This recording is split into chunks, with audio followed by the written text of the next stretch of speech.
Let's see what begins. Hello, everybody, and welcome back to another stream.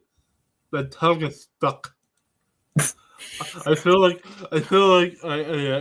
Harry in Dumb and Dumber, where his tongue was stuck on the line. Hi there, thank kids. You wouldn't have to have a cup of warm water, would you? I can't keep going. Oh, God. I've been out of it for like 3 days in a row. Oh, my lordy lord. I blame my still somewhat stiff neck for that, but whatever. You know So what anyways. You know what else is somewhat stiff? Wink, wink. I might as well show you if you don't. Oh. Yeah, just whip it out like plump. Yeah. Just flash your dick on a YouTube live stream. Hell no. I would rather chop it off than beforehand than do. That's instant. Like you're getting banned for good. Exactly. Yeah. Like Thrash Maniac 99, more like in the trash Maniac 99 because his channel's gone down the bin. Boo! Boo this man! Boo yourself. I do boo myself a lot. You're the one who's about to pull out your schmeat on cam, all right? But anyways, your swan flapping in the wind, proud and erect. Hey, I'm Pat McAfee. Watch me sling my schlong around and just mess with Gabriel Iglesias. Oh, they tell me I can't speak about Stephen A. Smith on my podcast. Well, look at me. I'm King Schlong. Wrap around your hand like a wristwatch or your wrist. Look at the flick of the wrist. Use your penis to open a doorknob. Hey, what's up, Ryan? Yeah, what's up, Ryan? You walked in on a very awkward time. Very much so. But then again, anytime anybody hops in here, it's awkward. So yeah, well, it's like 9 times out of 10 we're talking about either testicles or dicks. It's usually at the same time. If Shredlord was here, he'd be taking it to a whole nother level. Oh, dude, Shredlord, the Cleanstein starfish. Or spreading his ass cheeks upstairs for Jam and John to bear witness. Yep, the Big Tasty and the Cleanstein starfish. That almost makes me want to do the same thing to him the next time I visit up there and Shred's at the house. I don't think I'll ever do it, but just to fuck with him, like I'll just go upstairs. Hey Joe, come on up. Oh, you dirty bastard. John's revenge. Yeah, I'm getting revenge for John because he probably wouldn't do it to him. So I'd get revenge for him. But anyway, hey Tyler. What's up, Tyler? So we're going to be going back to the good old tier lists. The old reliable. Yeah, since those have always been popular here on stream. So, yeah, you said you had a couple of lists for me to try. Yes. So I've got a couple that I have not shown you before. So we have the one and done metal bands tier list. So boss. We also have, I made a specifically brutal death metal bands tier list. Mm-hmm. I do have this. It's quite large. It's a death metal bands tier list, but there's over 200 in it, so it's probably a bit long for the stream. Yeah, we'll see. So I did also update the death metal vocalist tier list, so there's more guys in there now. Because I did miss a bunch of guys last time. I can't believe I fucking forgot John Tardy the first time I made it. Like, shame on me. But yeah, any of those pique your curiosity? Let's start off with, you said you had the one and done albums. Yes, sir. Give that a shot. I probably won't know all of them, but maybe some of them. There's a couple on here that I personally don't know, but they're like somewhat notable. Like I've seen a lot of people like kind of talk about them and stuff, but got like a good mixture of genres. Got like death and black, bit of thrash, bit of grindcore. Here. Mm-hmm. The link is in your DMs. I see. Oh, one and done. Metal bands. There we go. One and done metal bands tier list makers. So we have top tier, fantastic, amazing, great, good, okay, don't know. Yep. All right, so looks like the first one, accidental suicide, deceased. Yep. I'm gonna be honest, I keep forgetting to listen to this, but I heard it's fantastic. Dude, so. you gotta check it out. This is I put it at amazing. I'm thinking about picking it up at some point for sure. Oh, it's a really, really good album. It's like kind of like, Cyanide-ish, where it's kind of that doomy kind of old school death metal. I dig it personally. Number one is underrated with Scounts and bands. Yeah. Oh, this is Armored Angel, which I personally am not that familiar with. They're a band I've constantly heard like being brought up in terms of like Australian like extreme metal, but I've just never gotten around to them. Just a second. Then this one. I know this album cover. I could never pronounce the name. Aspid from Russia. I don't know the name of the album. Technical thrash band. They're pretty much like the Russian Voivod from what I've gathered. Russian Corner even. Yeah. I'm personally not familiar with it, so yeah, shame on me. Baphomet, The Dead Shall Inherit. Yep. One of my favorite death metal albums of all time. Blotted Science, and I'm going to be honest, I still have yet to listen to them. I will be honest, I have yet to listen to them as well. I was hoping this would be... though. I was hoping this would be one of the ones you would know, because I know you're like the... I just always forget. I always forget with a lot of bands, and especially Blotted Science, because the lineup here. Alex Webster, Ron Jarzenbach, Hannes Grossman. Yeah. I mean, that's an all-star technical metal lineup. I'm going to take a gander and say that this is probably black metal. Yes, this is Kaladin Brood Echoes of Battle. Oh, yeah. This was another one. I remember hype about it in 2013, but I've not listened to it. This is I know it's Jake from Visigoth. This is his band. Yeah, this is top tier. Honestly, dude, like, yeah, it's kind of pure like summoning worship, but it's done so damn well. It's like I don't know, I love it. One of the best one and done black metal albums for sure. Carnage, Dark Recollections. I'm torn between top tier and fantastic because while I get it's rough around the edges, but I love it for that reason. I'll go fantastic. Yeah, I don't think it's as good as Baphomet personally. Again, it's pretty much the one and done Carcass Dismember supergroup. Yeah, Michael Amon, everybody else from Dismember. Yeah. But Deranged from Blood, that opening tremolo melody, one of the best in Swedish death metal. Yeah. Conqueror, War Cult Supremacy. Yes. I'm not a big Conqueror fan. So. I love Conqueror, dude.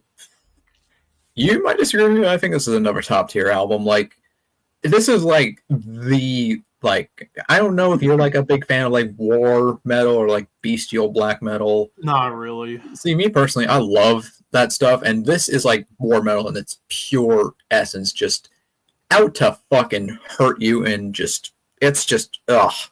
And they're local to my area because these guys were from BC, and I'm in Same BC. With so Blasphemy, yeah. So fucking we're the home of war metal. Fucking represent. Control Denied, Fragile Art of Existence. It's got to go near the top. Yeah. I still haven't listened to the album in full, but I've heard songs from it. Yeah. And I mean, it's essentially death with no growls. Yeah, it's pretty much the Sound of Perseverance, but with clean vocals. And the clean vocals aren't bad. Yeah, no, he's a solid clean vocalist, honestly. Solid vocalist. And only difference between this and Sound of Perseverance in terms of the lineup, Steve DiGiorgio on bass instead of Scott Clendenin from Sound of Perseverance, where everybody else from Sound of Perseverance, like Shannon Hamm, Richard Christie, all joined in here, which was smart considering Shannon Hamm, Dimebag connection since he was close friend to Dimebag. Yeah. He was from Texas. So, and Richard Christie, I think, is one of the most underrated drummers ever. Mm-hmm. Damage Plan, Newfound Power. Okay. Not really what we wanted out of the Abbott brothers after Pantera split. Pat Lackman is such a lackluster vocalist, and he really made all these songs hard to get into. It's a sound of, like, I think Necrotic Nick put it best when he said it's the sound of nothing going on plus occasionally a decent riff. Mm-hmm. That's the best way to summarize it. What's this? This is Damn the Machine. I don't know if you have heard of them. This was Chris Poland. After he left Megadeth, he created Damn the Machine, which is like more like a prog metal type band. So I don't know. I figured maybe you know it, but I don't know it personally. Definitely go check it out because it's interesting. Decomposed. Hope finally died. Yeah. Not checked this one out either. So I know that's like one of like legendary one and done Death Doom albums, but I don't know it because I'm a piece of shit. This is Defaced Creation. So this was basically Aeon before they were Aeon. Before Aeon. I'd say it's good. It's a good album. It's not like there is a drum machine on it and it kind of sounds bad, but it's like decent death metal. Definitely sounds like it could be something up my alley, especially if it's Aeon before Aeon. Yeah, well, it's like basically, shares Swedish deicide, Cannibal Corpse kind of. Yeah, style. Yeah, exactly. Like Law Thrash and Triplet Chugging, which is how I roll.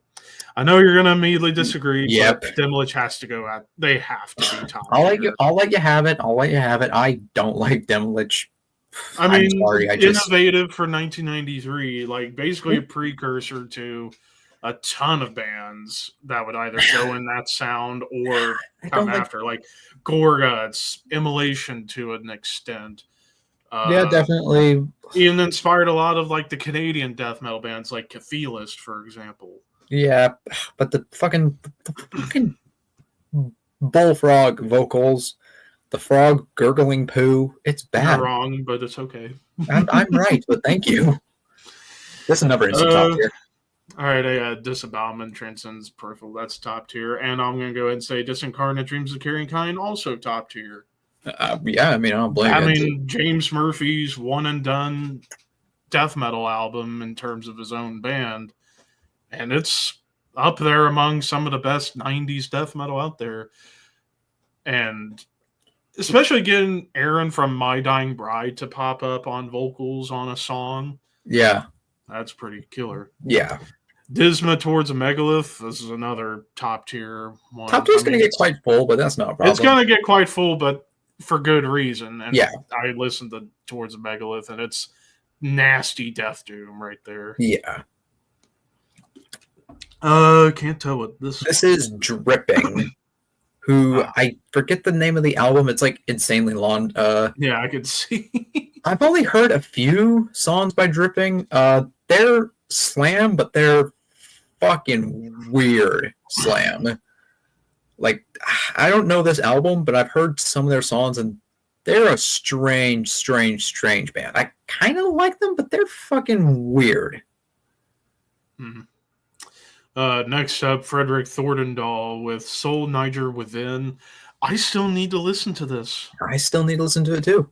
Especially since I've become a big Meshuggah fan over the last almost year. I think if Necrotic were here, he could give us more. Or Jam and John more specifically. Yeah. Or literally anybody who's more qualified than us. Yeah. Funebra, Children of the Scorn. I've still yet to listen to Funebra. It's a great album. Like, it's like not like my favorite finished death metal album, but it's killer. Gamacide, was it Victims of Science, yeah. One and done Texas thrash. I put it at amazing, honestly. Like, I don't know if you're familiar with it or not. Nah. Oh, dude, check it out. It's killer. Like, it's like, I mean, if you like stuff, if you like stuff like, Devastation and like Rigor Mortis, like that's like one of the upper big Texas thrash bands that was like Rigor Mortis right up my alley for sure. O'Gorman, This Unending Quest. I'm torn between Fantastic and top tier on this one too. Is it as good as Disembowelment or Baphomet? Probably not, so I'll put them in Fantastic. I mean, dude, the guitar tone of that album is absolutely lethal though. God Macabre, the Winter Long, which I'm still trying to find a copy of this. I'd say I'd probably put it next to Funebrae, honestly. Yeah, no, it's good. I mean, it's basically like from what I've heard about it. I've not listened to it yet, but from what I hear, it's almost like if Black Sabbath played Swedish death metal. A little bit groovier. It's like groovier a little bit. A little bit, yeah. Oh, Infester. Your favorite racist band.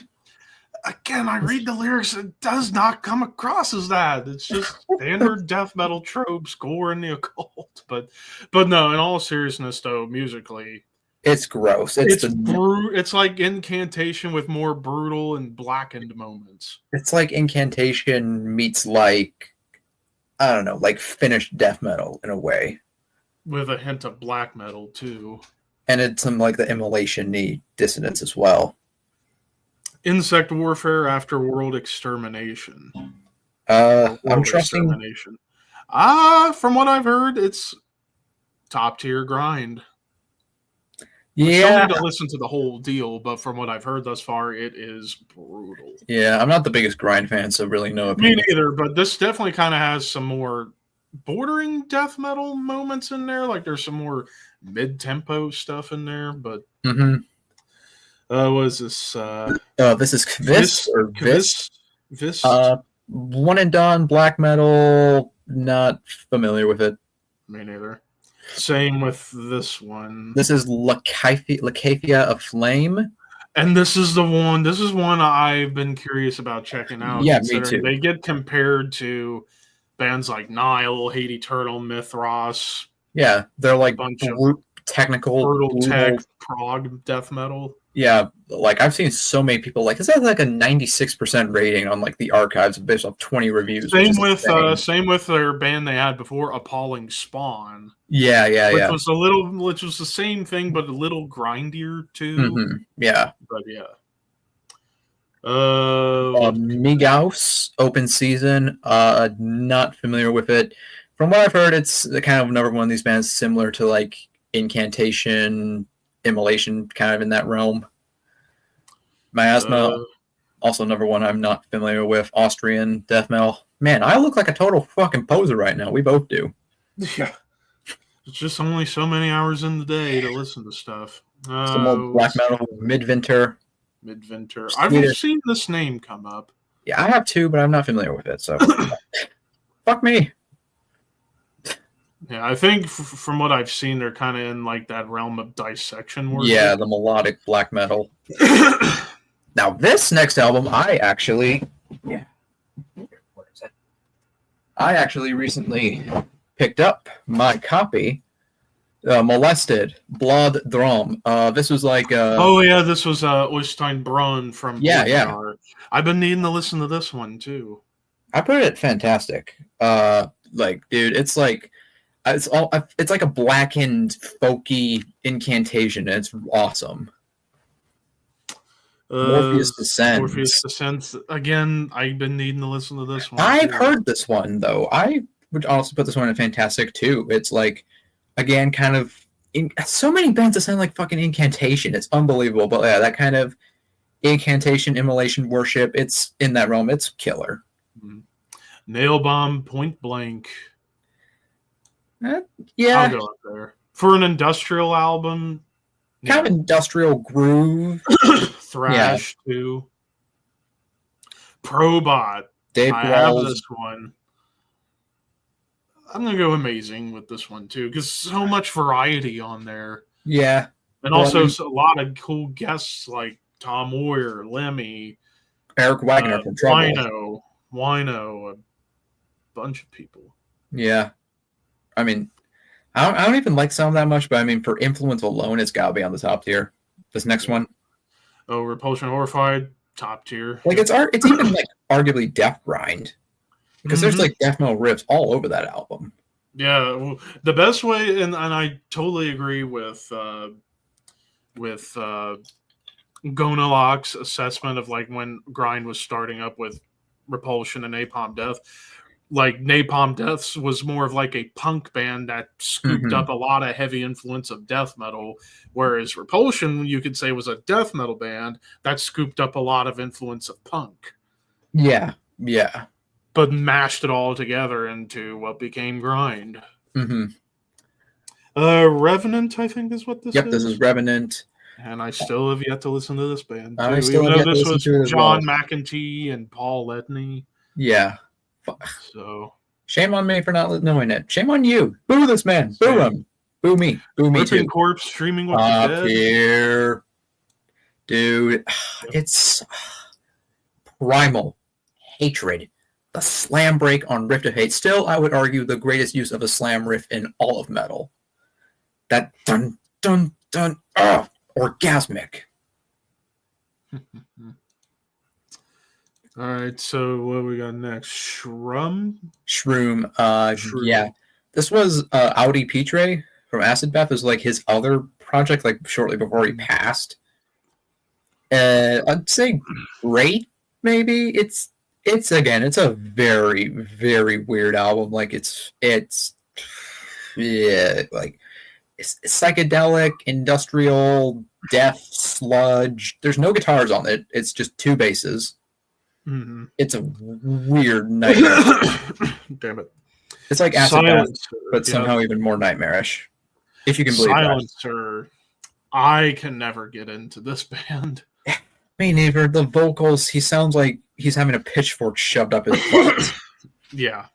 And there's also like, I don't know, it's just not, like, I like some depressive black metal, but when it's like that kind, it's just, no. Yeah. What is this? Sororicide. Sororicide. I've heard of this one. This is another top tier album for me. I would like, I've been trying to find like a physical copy of it, but they like, even the cassettes go for like $150. Like, it is so hard to find this album on anything, but dude, it's like, imagine like Convulse, but somehow even grosser. Huh. If you can believe that. Like, it's like Finnish death metal, but swamped in goo. Next up, Tardy Brothers. Yeah, which, I mean, I haven't heard it, but it sounds like Obituary. Definitely. Like, come on. Mm-hmm. Oh, is this Thergothon? Yeah. I mean, imagine you're going to go top tier with this. I would say so, yeah. I mean, dude, it is the birth of Funeral Doom. Which I need to check out. What? You don't know Thergothon? I know of them, but I've never listened to them. Dude, that one album, like, again, it's the first Funeral Doom album. Listen to it. Or be cast down to hell. I'm not the world's biggest Funeral Doom fan. I have to be in the right mood for it. Well, there's also a bit of like Death Doom on it, where it's like not full blown Funeral Doom. There's a lot of Death Doom on it. Thorns. Not familiar personally. I know of them because Snorri Rook, the guitarist who was on De Mysterious and was an accomplice in Euronymous' murder. Yeah, they're one of the big second wave black metal bands, but they're like the more industrial black metal. Yeah. Now this next one, Trees of Eternity, Hour of the Nightingale, top. It's such a somber album. I still need to hear it. It's a Yua from Swallow the Sun. Yeah. I know it's like a Swallow the Sun. And Aaliyah Stanbridge, his girlfriend, who's phenomenal vocalist. Like, she's more low and breathy, but it's wonderful. And this came out a year after she passed away from cancer. Mm-hmm. Which, of course, led to When a Shadow is Forced into the Light by Swallow the Sun, with the themes it had surrounding this. Mm-hmm. All right, what's this? Ved Buenas End? Not familiar personally. It's like avant-garde Norwegian black metal. And then this one, Vinterland, and this is one I need to check out because it's like dissection worship kind of. Yeah. I don't know it either. So this one I do know. This is a visceral evisceration of incessant desire for palatable flesh, if I remember that correctly. Honestly, I'd put it in top tier. Maybe I'm overrating it, but dude, it is. Damn it. Like that kind of like, again, like Paradise Lost-ish, like a melodic death doom, but it's like gothic, but it's also all about like eating women's genitalia. So I don't know. It's an interesting listen, but it's really, really good. Yeah. And also, fun fact, when Visceral Evisceration broke up, they went on to form another band called As I Lay Dying, which is better than the Tim Lambesis As I Lay Dying. All right, what's this one? Vaknut, Russian black metal, don't know. Weakling, American black metal, also don't know. Yeah, and I've heard the name. And then finally, another top tier with Winter into Darkness. It's riffy. And Glum. It's Celtic Frost on half speed. Yeah. Celtic Frost meets Autopsy. Basically. Yeah. So yeah, that was the one and done metal bands tier list. Remember, we are all stinky posers. All right, what was the other one that you had? Other ones. Well, I have the brutal death metal bands tier list with just brutal death metal bands. All right. Well, here I'll send you the link. Let me just pull it up.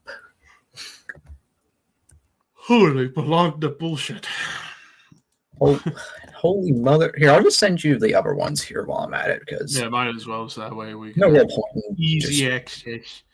Easy access. All right, there's the regular death metal one, and then updated metal vocalists. All right, brutal death metal badge. Yep, welcome, the unreadable logos, everybody. All right, so we're kicking off with Abominable Putridity. Not a big fan. Never been a fan either, personally. So I'll just not the worst. They're okay. Afterbirth. I've only heard the last album that came out. I forget. I think it was 2023. Yeah. It was weird. It was like brutal death with prog. Yeah. But their early stuff, from what I know, it's their early 90s stuff is just flat out like I'm not familiar with all their stuff, but from what I heard, I do like them. What do we have here? Fuck. Which one is this? I forget. Oh, it looks like Beheaded. Is it? Oh yeah, it's probably Beheaded. I could see a head. Yeah, it's Beheaded. It's Beheaded. So I think this is the Malta band. Yeah, one of the two Maltese bands. Yeah. Not familiar. Not too familiar either. Erotic-Man, which I've only heard the last album, and it was solid. I'd say great or good. I mean, in terms of brutal death metal, they're very meat and potatoes, but they're solid. Broken Hope top. Though, yep, they're like top 3 favorite death metal band for me. They're next to Suffocation as Pioneers. Yeah. Pretty much. Turkish Cenotaph is up next. I've yet to listen to. I'd say great, honestly. Turkish Cenotaph, they're a lot of fun. There's like killer bass work. Like they're a really fun, like solid brutal death metal band. Cephalotripsy, more on the slam side. I'd say I'm not the biggest fan of Cephalotripsy. So yeah. I like some slam, but like most of it I think is just yeah. Cerebral Bore. Yeah. I'm not too terribly familiar with Cerebral Bore, to be honest. Cerebral Hemorrhage. Cerebral Hemorrhage is good, though. They're good. One and done band, but honestly, I put them in great. They're really solid. Only one album, but it's a bruiser. Cryptopsy. Inconsistent band. Yeah. The high, like they peaked. Their highs are high and their lows are low. Yeah. Unspoken King. We are not going to discuss that. Or then you'll beg. Yeah. But the first two, or technically the first three, because Whisper Supremacy was good. Really good. And then the last album was really good, and I can't wait for the new one. Well, the Book of Thorns EPs were pretty good. The Tome of Suffering. Oh, was it Tome of Suffering? I still need to check those out. They're good. They're good. Deeds of Flesh, I would argue, top tier. Yeah, I did a ranking for them. Death. Yeah. The later stuff's definitely more tech death, but it's still really good. Defeated Sanity. I'm torn between top and fantastic. I would say maybe. I'd probably go fantastic. I don't like them as much as Broken Hope. Flesh. Maybe all their stuff is their German Suffocation. Well, dude, Lyle Gruber is a beast. Yeah, he is an awesome drummer. Dehumanized. I still need to check out Dehumanized. I still need to check out their first album. They're, I heard they're never just top tier brutal death album. Suffocation worship, pretty much. Devourment, one of the godfathers of slam, and honestly, one of the best slam bands. Like for slam, they're really good. I wouldn't put them that high. I'd probably put them down to great, but I do like them. Like they have some really strong albums, like Molesting and Decapitated. The album cover still kind of gives me the creeps every time I look at it, but it's a great album. Disavowed, I have not heard of them. Disavowed, they're kind of like the Dutch Suffocation. Literally all these bands are just the blank Suffocation. Yeah. Depending on. I would say great, honestly, like short discography, but like their first album, Perceptive Deception, check it out. It's honestly a really good album. Disgorge. Yep, the American Disgorge. Amazing. First two albums, dude, disgusting. Especially the first one. Maddie Way, the vocals are just like toilet bowl vocals. Like he swallowed a trash compactor. With a slug in it. Dripping. Yeah, we discussed this band and the one and done things. They're fucking... I put them in... I don't know. They're such a weird band. Like, the one song I heard from them was like... The first half was like a normal like slam song, but then the closing half was like a Eurodance song. Like slam and then hard cut to Eurodance. It's like, what is going on? I'd say good. I still need to dive more into them, but they're fucking weird. Dying Fetus, top. Yeah. I mean, no questions asked. I mean, consistent catalog. Mm-hmm. Gorgasm. I'd say probably fantastic. I mean, they're one of like the big dogs. Mm-hmm. Heinous Killings. Never heard of this. They're kind of like, I get them. I see them get brought up a lot, but I'm not terribly familiar with them. Hour of Penance, Italian band. Pretty much like Italian Nile to some degree. Pretty much Italian Nile. I mean, I've only heard one album. It wasn't the last one. It was the one before. And I thought it was really good. But they are consistent, so I'll probably put them in amazing. Okay, yeah. They don't have any original members, which is kind of crazy. Yeah. Inherent Disease. Not familiar with. Admittedly. I suck. And then Insidious.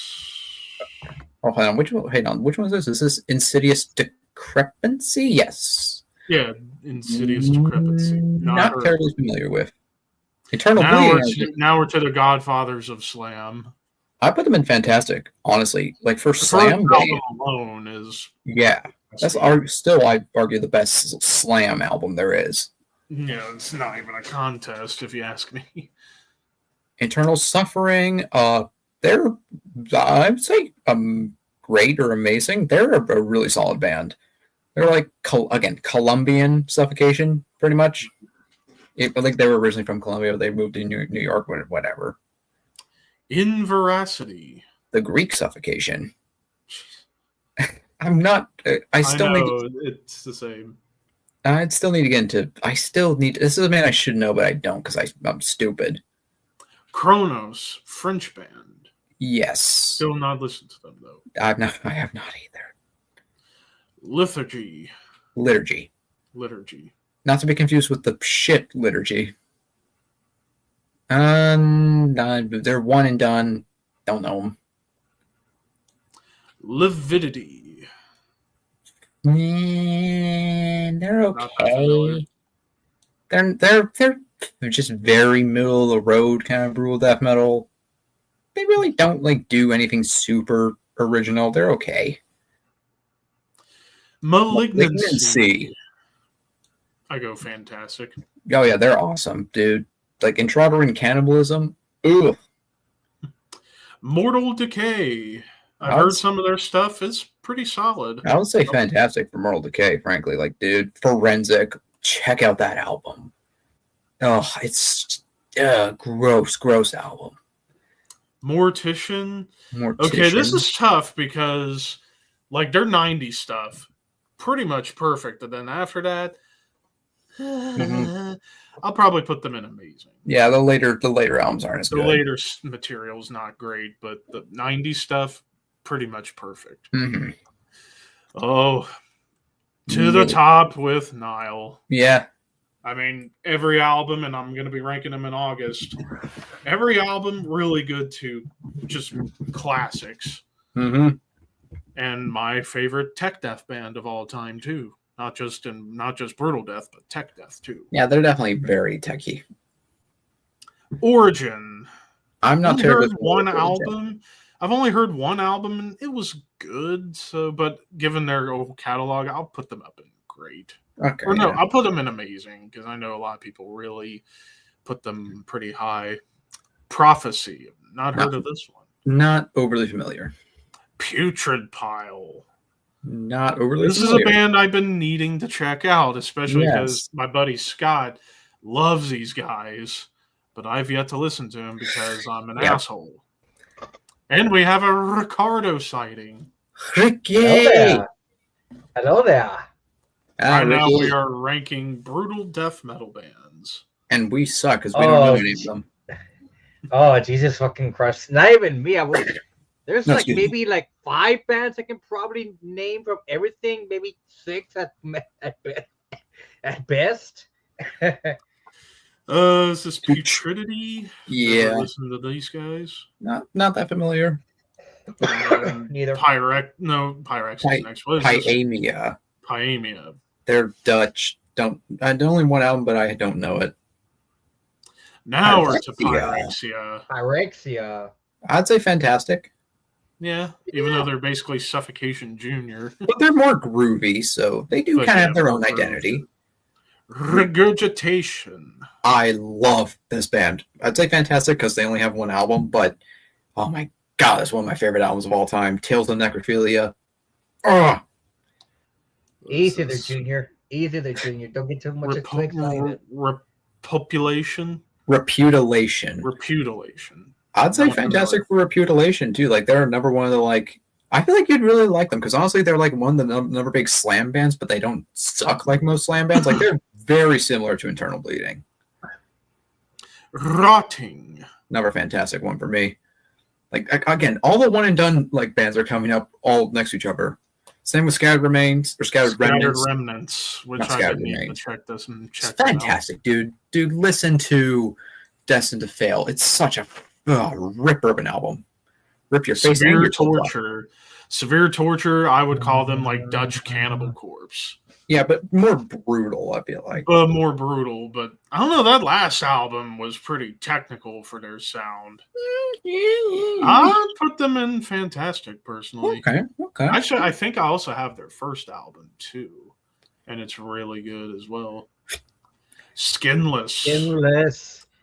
Fantastic. I don't know. Some of the later stuff isn't as good as their earlier stuff, I feel like. I'd say fantastic, though. Fantastic. Dude, trample here we go. Yeah, the top with Suffo. The Big Daddies.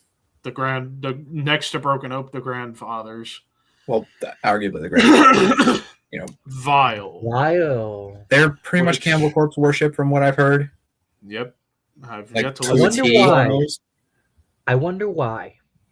I'll put them in amazing.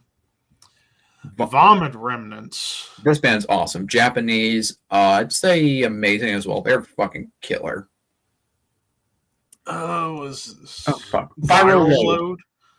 Not familiar, admittedly. I know the name. Still need to check them out. And then finally, Worms. Spanish Cryptopsy, basically. Yeah. I'll put them in great. Also, I need to check out more. I don't know why the Worm logo is so huge compared to the rest of the ones. I don't know why it's so big. It's I do apologize for that. I made this too, by the way, so I'm a freaking poser because I don't know most of these bands. Well, then again, I am picky about Brutal Death. I'm picky when it comes to Brutal Death. I like my Brutal Death to be technical, but yet tall, but cohesive. Hence why we got a lot of these upper tier bands so high, because especially Suffo, Nile, Dying Fetus, Deeds of Flesh, all on the technical side, but they're more precise. And then Broken Oak's more just the meat and potatoes, groovy Brutal Death. Yeah, almost with occasional melody too. And groove, definitely a lot of groove. and grind a little bit in there too. Yeah, and Come feces, on, a lot of Jeremy. feces. Give us a new album, please. It's been forever. It's been forever. And we talked to Jeremy, and he said they've been working on it. Come on, Jeremy, just give me an Instagram post about a new album. I'm tired of your fucking cookbook. All right, now we're on to death metal bands as a whole. Just regular old. So, Ricky, you should be able to participate in this one. Oh, geez. How many bands are there? So it's originally 150 because I made it for a video, and I added on some more because it's a public template. Like, you can go and make it yourself. But we can get through it pretty quickly. Yeah. 1914 is up first. 1914. That's like Which amazing. that last album, Fantastic. I go amazing. Oh, God. Like a blackened bolt thrower. Blackened Like- Death Doom. Yeah, like Pretty blackened, asphyx, bolt thrower. Yeah, that kind of sound. 200 stab wounds. 200 Stab Wounds. 2 albums in, they're both awesome. God, Especially that there's last such one. They're such a fun band. I gotta see them like one of these days. And I love especially the last album, whereas like the first album, a lot more groove, whereas the last one, a little more thrash thrown into the mix. And plus, they're Ohio boys. I gotta show them respect. Of course. Abhorrence. So this was, I forget the Finish. Ollie or from Amorphous. Yeah, this was pretty nasty stuff I'd say right here. I'd say great. I mean, they never had an album, but great. they're gross death metal. And immediately Abominable Putridity going there because we had them there for Brutal Death. Aborted. This one's tough because like I've still not listened to their whole discography. It's been mainly the stuff from the last 11 years. And it's been awesome apart from the last album. I'd say amazing. I'll go amazing. Yeah. Well, also Gormageddon, like that album's high on a lot of people's lists of 2000s death metal albums. Yeah, and I love like Retrogore, and they have some Retrogore really was strong awesome. albums. Necrotic Manifesto was where I got into them, and that was an awesome, brutal album. Yeah. Dramalek, so basically Finnish Immolation. That's like great. They're solid. I need to get that album, Psychostasia. All 3 of their albums are really good. Aeon, Swedish Deicide. Yeah, good, great, good, great. Yeah, I'll put them They're okay. Allegion. I put them in fantastic. I mean, they're like American Obscura, but with more hooks, I would say. Like, especially not the new one that came out a couple months ago, but the one before, Damnum. That was a fantastic. That was when they were going less tech death and more prog death. Like the song "Come Home" or "Come Home." There's a lot of Opeth, Ghost Reveries vibes on that song, and also the clean vocals, particularly when Riley McShane was in the band. Not anymore. His clean vocals kind of bridge the gaps between Dan Swano and Michael Ockerfeld's clean vocals. Mm-hmm. Like, very powerful stuff. But yet they can be just as brutal as a band like Decapitated or Suffocation, but be just as technical as Obscura Necrophagus. Like, they're all over the place. Even the new album, despite getting their original vocalist back, was still great. Monomarth, I put them in amazing. I like them. They're like the heavier. I love them on Monomarth, yeah. They're like the heavier kind of Swedish mellow death, I feel like. Much more like melodic Swedish mellow death bolt thrower, I would say. Like they're like the more melodic Unleashed. And bolt thrower too, especially on certain songs where you get those bolt thrower double time. Yeah. Like Get in the Ring off of the new off their last album. That is such a bolt thrower song. Mm-hmm. And I'll be seeing them live with Pantera in July, and I can't wait to see how crazy the stage show looks. Oh, dude, Monomarth brings it live. Anada. Not familiar, personally. Not familiar. Angel Corpse. I'd probably say amazing for Angel Corpse. In terms of like Blackened Death, they're one of the best. One of the fastest ones, too. Almost like if Marduk was still Blackened Death after Darkened was kind of, and more technical. Well, they're like a Blackened Morbid Angel. Like if Marduk and Morbid Angel had a baby, I'll put them in fantastic. Okay. I still need to get their stuff and really get further in. Arch Enemy. Now this is tough because there's Ah. certain parts of their catalog I love and certain parts I don't like. Yeah. I will say particularly early era, early Angela stuff, and the last album. Oh god. Awesome. So But everything else peaks and valleys. It depends when do you start with Arch Enemy. A lot of us started with the It's Angela not really when you start with Arch Enemy. It's I know, but still. It's really like it's when's Michael Lamont feeling inspired? Essentially. Which That's- seemed like on I Blood say Dynasty great. he was pretty I'd say- I say great. Okay. Well, Because like the Johann Leva albums musically were great, and the first 3 Angela albums were fantastic, and then after that, between Doomsday Machine and the new one, hit or miss. Mid. More misses than Mid. anything else. Arspire. This might be a hot take, but trash. I'm not the biggest Arspire fan, but I still think I it's haven't listened too good. much. I can't stand this band. I saw them live and they were terrible. It's like death metal rap. Why? Fuck off. Arcolescent. Argoslant.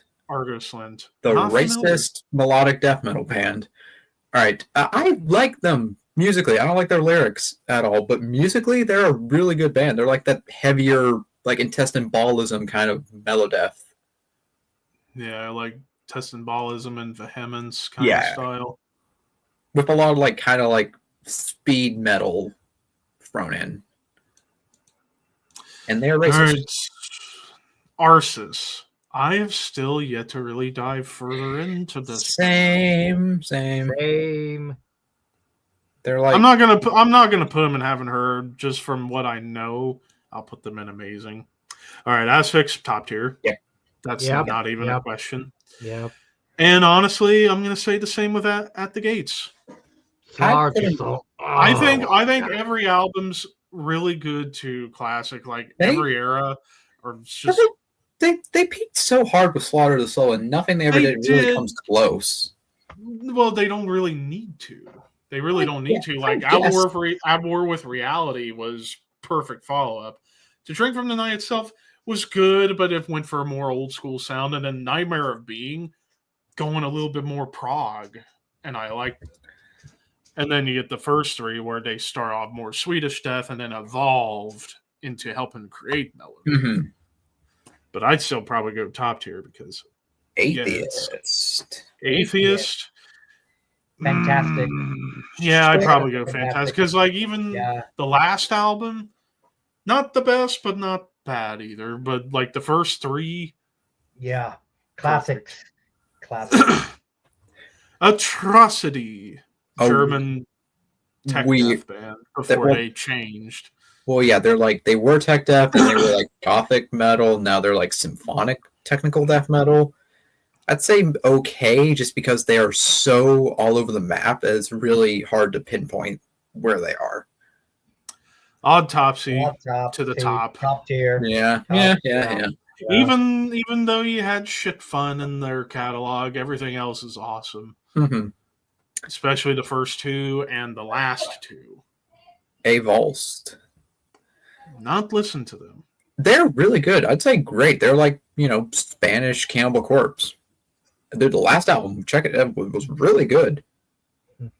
Azeroth. So this is Inferno from Behemoth. This is his band. Yeah, I'm not. I need to listen to them. I'm not terribly familiar with Azeroth either, to be honest. Ricky, you got any? Azeroth. Need to listen more, honestly.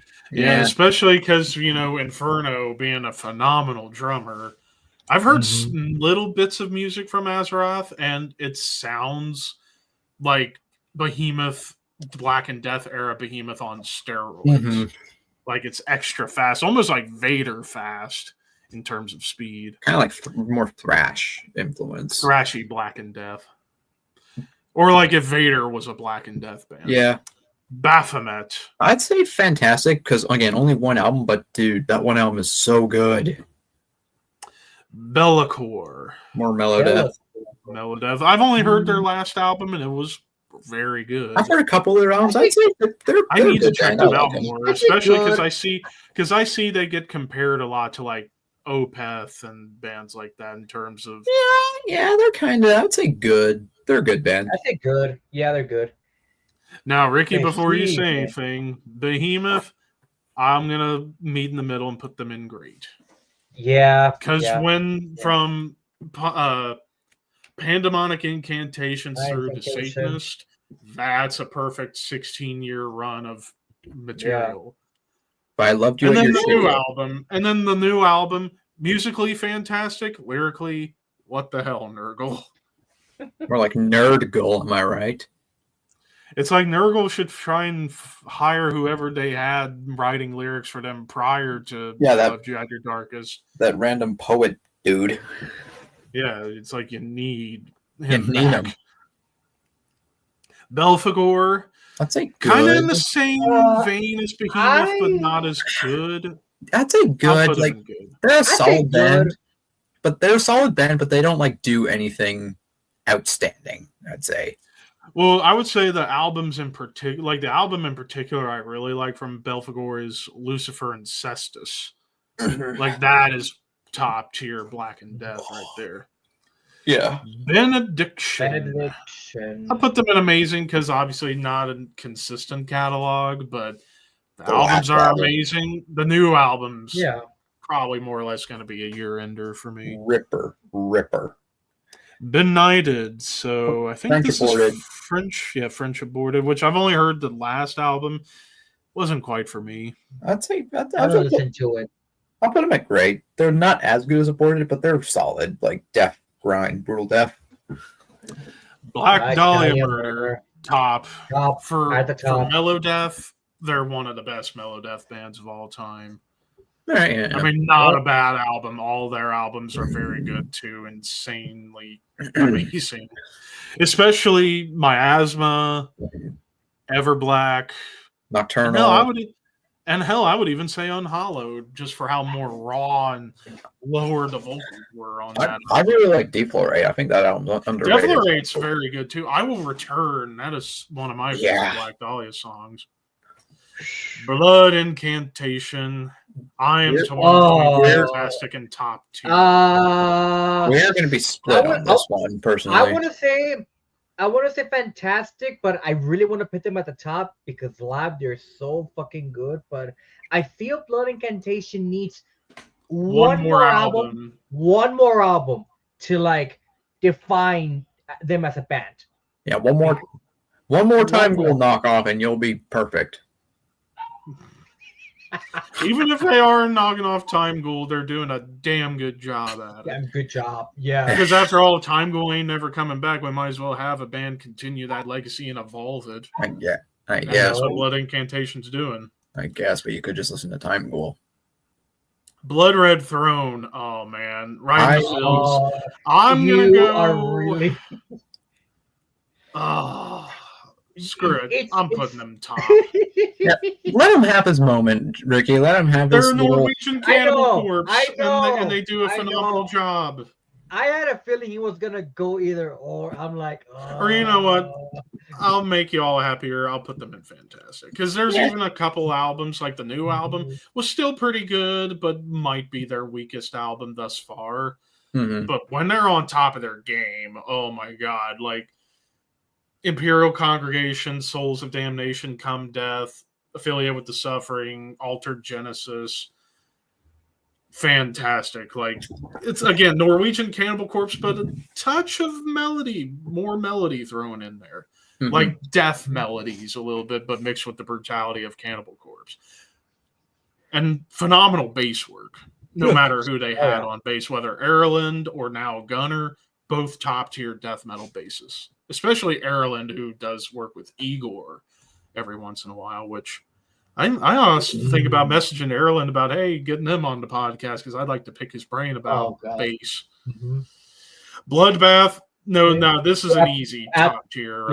At the top, yeah. And they're the next band I'm ranking in June, and I got to get to work on that video eventually. That's gonna be hard. I already know what my list is going to be pretty much, but Yeah. And speaking of top tier, let's get Soul Thrower up there. Yeah. Some people say they're overrated. Fuck you. I just have a problem of forgetting to add them to lists that I do on Instagram, and I feel like a dumbass. That's just how it is. If you hate Bolt Thrower, you hate rips, plain and simple. Yeah, you hate riffs and you hate fun. Double time. You hate life. You hate yourself. Bolt Thrower. Brain Drill, so tech death band from here in the States. And I only know Alex Bent because he's the current drummer of Trivium and a damn good drummer. I've only heard one album and it was really good. I'll put them in. Yeah. I'm not familiar with them personally. I know they're like pretty solid tech death. Like wacky tech death. Almost tech death too. Yeah, they're pretty wacky, like very fast blasts, almost like Cryptopsy fast. Well, yeah, it's Lord Marco, so Lord Marco too. Yep. Brodequin, we've already talked about them. That's a good. I don't think they're as good as Abhorrence or Adrenaline, but they're good. And then Broken Oak Top. Yeah. Only one album I could say was like blah, and that was Grotesque Blessings. Well, it was still decent. Well, that was their more like tech death album. It was just, and also Jeremy described it as their ugly album because that was during a bad time with the band because they had just lost Sean Glass, who went over to Soil, and then Ryan Stanek getting fired for reasons we won't talk about. And then like Joe and Jeremy were and Brian were all butting heads on that album, but Brujeria.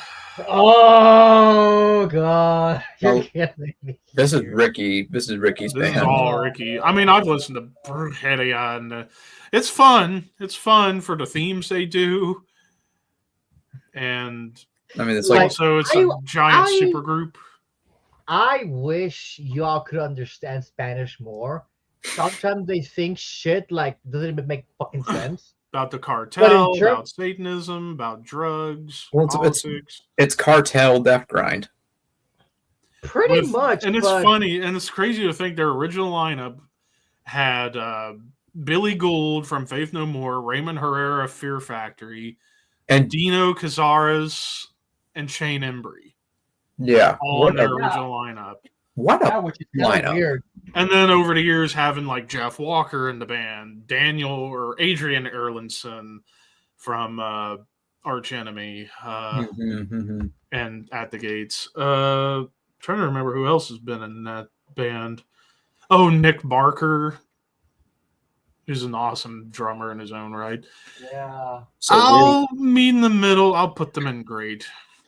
Yeah. I mean, in terms of like grindcore death metal bands, yeah, they're not the best, but in terms of like international Mexican bands, they're like one of the most notable ones because fuck, it's whenever it says brujeria, you're like, matan buenos, viva la raza, cabrones.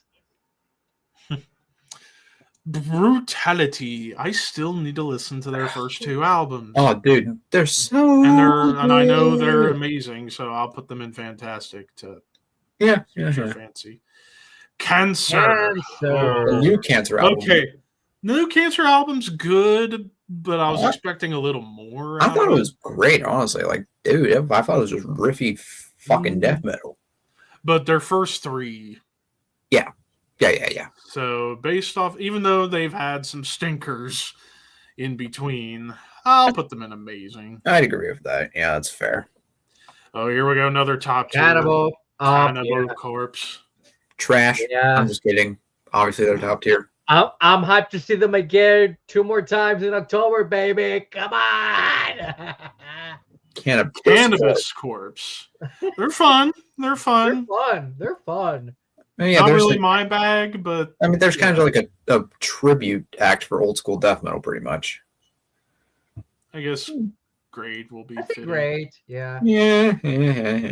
Oh, here we go, another top tier with Carcass. Carcass. Carnage. Put them in great. Yeah. Cattle Decapitation. I'm torn between fantastic and amazing because I'd say fantastic just because their earlier material is like their early demo material was. Oh yeah, certainly something. Yeah, but this band got and then so even the debut, much and then better. even the debut to Serve Man wasn't the greatest, but it was still good. But Well, was the Serve Man their debut, or was Human Jerky their debut? the archives are so conflicting. I know, Human Jerky and Homivore, they're more demos than actual albums. But like so many other places, like list them as I don't even know. Like there's no consensus there's no consensus on it. I call them demos. Therefore, to me, they start with To Serve Man. That was not the best. But like Humanure, Karma Bloody Karma were both like good foundations, and then Harvest Lore to where we are now. Like, I'm sorry, can a 16-minute thing be considered an album? Well, I mean, Asuk's Anti-Capital is considered an album, and that's only 15 minutes. Well, how many songs are on that? But then again, that's grind.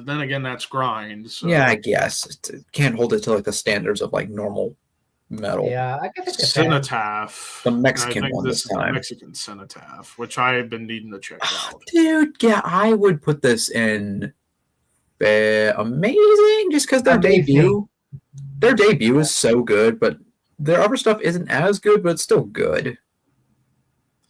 Cinetex. Not terribly familiar. I know they're like a big Swedish death metal band. Yeah, big Swedish death metal band. I need to listen to them. Cephalotripsy. Okay. The Chasm. Fantastic. I still need to dive into. They're fantastic, dude. They're like proggy, blackened incantation. They're fucking amazing. Children of Bodom. So for Children of Bodom, it depends on the era. Obviously, like their early stuff, I would say through to Hate Crew Death Roll, perfect run. Then after that, it's hit or miss. Like Halo of Blood, great in the modern era. And yeah, it just peaks and valleys. I'll put them in great. Their early era was pretty damn good. I'm sorry, I've just never been a Children of Bodom fan. I'll be perfectly honest. Cyanide's awesome. I'd say amazing, dude. Celtic Frost worshipping, Death Doom. Yep. Killer. Coffins, basically Japanese autopsy. Yeah, or Asphyx. Take your pick. I mean, I've only heard the last album, and it was good, but I'll put them in great. Yeah, that's a fair spot for them. Convulse. Okay, let's be real. It's only one album. No, there's others that exist. The rest just exists, especially that last one. Like, what was that? If we're ranking their discography as a whole, I feel like they've got to go in okay, because that one album is so good, but everything else is not. Like most because of the strength of World Without God will put them in good. Okay, fine, yeah. The Crown. This is, I don't know. To me, they're more of a thrash band than a death metal band. Like maybe a little mellow death, but I'd say they're more thrashy than anything else. Well, I will say, especially if you listen to Death Race King, that's a straight up thrash album. Well, that just happens to have blast beats. I will say with a few of these, there's like some debate as to whether or not they're death metal. Yeah, and I would say The Crown is definitely one. I wouldn't really consider them death metal. I'd consider them thrash. But since they're on here, I'm going to say they go in amazing. Yeah. Apart from one album, pretty consistent. And I have a few of them. The best one of the bunch is Death Race King, even though, again, it's a thrash album, not death metal. But it's one of my favorite 2000s thrash albums ever. Cruciamentum. So far, I've only heard the last album. I need to listen to the first one. But that new album was a top-tier one for me in 2023. So I'm going to say it's like Incantation, Worship. And Immolation. Done perfectly. Yep. Cryptopsy. Amazing. Just because, again, the inconsistency. Yeah. Yeah. Cynic. This is tough because only one. Top tier. They kind of only got one like real death metal album. Focus, which is a phenomenal album, and then after that, the death metal aspect's gone, and just more prog metal, jazz, prog rock, alternative. But because of the strength of Focus, and I will say Trace Tenaire, fantastic. Yeah. Because they're both quintessential prog albums. Dark Tranquility. Dark Tranquility. Still not quite my bag when it comes to Melodeath, but I'm gonna be honest with you. With Dark Tranquility, it has taken me a long time to get into it. Same. Not because I don't want to listen to them. I just never have the time. I always forget like to go to get something from the record store and just goes by. But yeah, from what I know and what people would say, amazing. It's amazing. Yeah. They're like a better advocate to me. Would I see them live? Probably. I don't think they're better than Abdicates. That's just my opinion. Certainly better than In Flames, but lots of things are better than In Flames. Yeah. Wiping your balls on a cactus is better than modern In Flames. Dead Congregation. Again, perfect immolation, incantation, worship, hybrid. Yeah. Can't wait for a new Here we go. Top album. tier with Death. I mean, they have to be at the top. Yeah, I mean, every album's a classic. Mm-hmm. Even Sound of Perseverance being very different, it's still amazing. That's my last place album, but it's still amazing. Only one bad song in their entire catalog. It better not be Cosmic Sea. It's Cosmic Sea. I don't like it. You bastard! It sounds like you. It sounds like it's a cynic. I know it's a cynic song, but Chuck does great work on it too. It's just there. It just takes up space. You could have removed Cosmic Sea from Human, and nothing would be lost. Anyways, Decapitated. So this one, I'm going to put them in Fantastic because first four albums and their last album, and then everything in between when they shifted more towards trying to be like the Pantera of tech death, didn't quite technical groove metal, technical groovy death metal, but not in the sense of like their early stuff where when the groove was there, it was amazing. Whereas I don't dislike those albums personally. I don't dislike them either, but they're not really Decapitated in my mind. So it's the first four and Cancer Culture that make Decapitated. And I can't wait to hear what their next album's going to sound like now that they have a new vocalist. And already sounds better than Rasta because he actually growls, whereas Rasta's doing more like hardcore yelling. Deceased.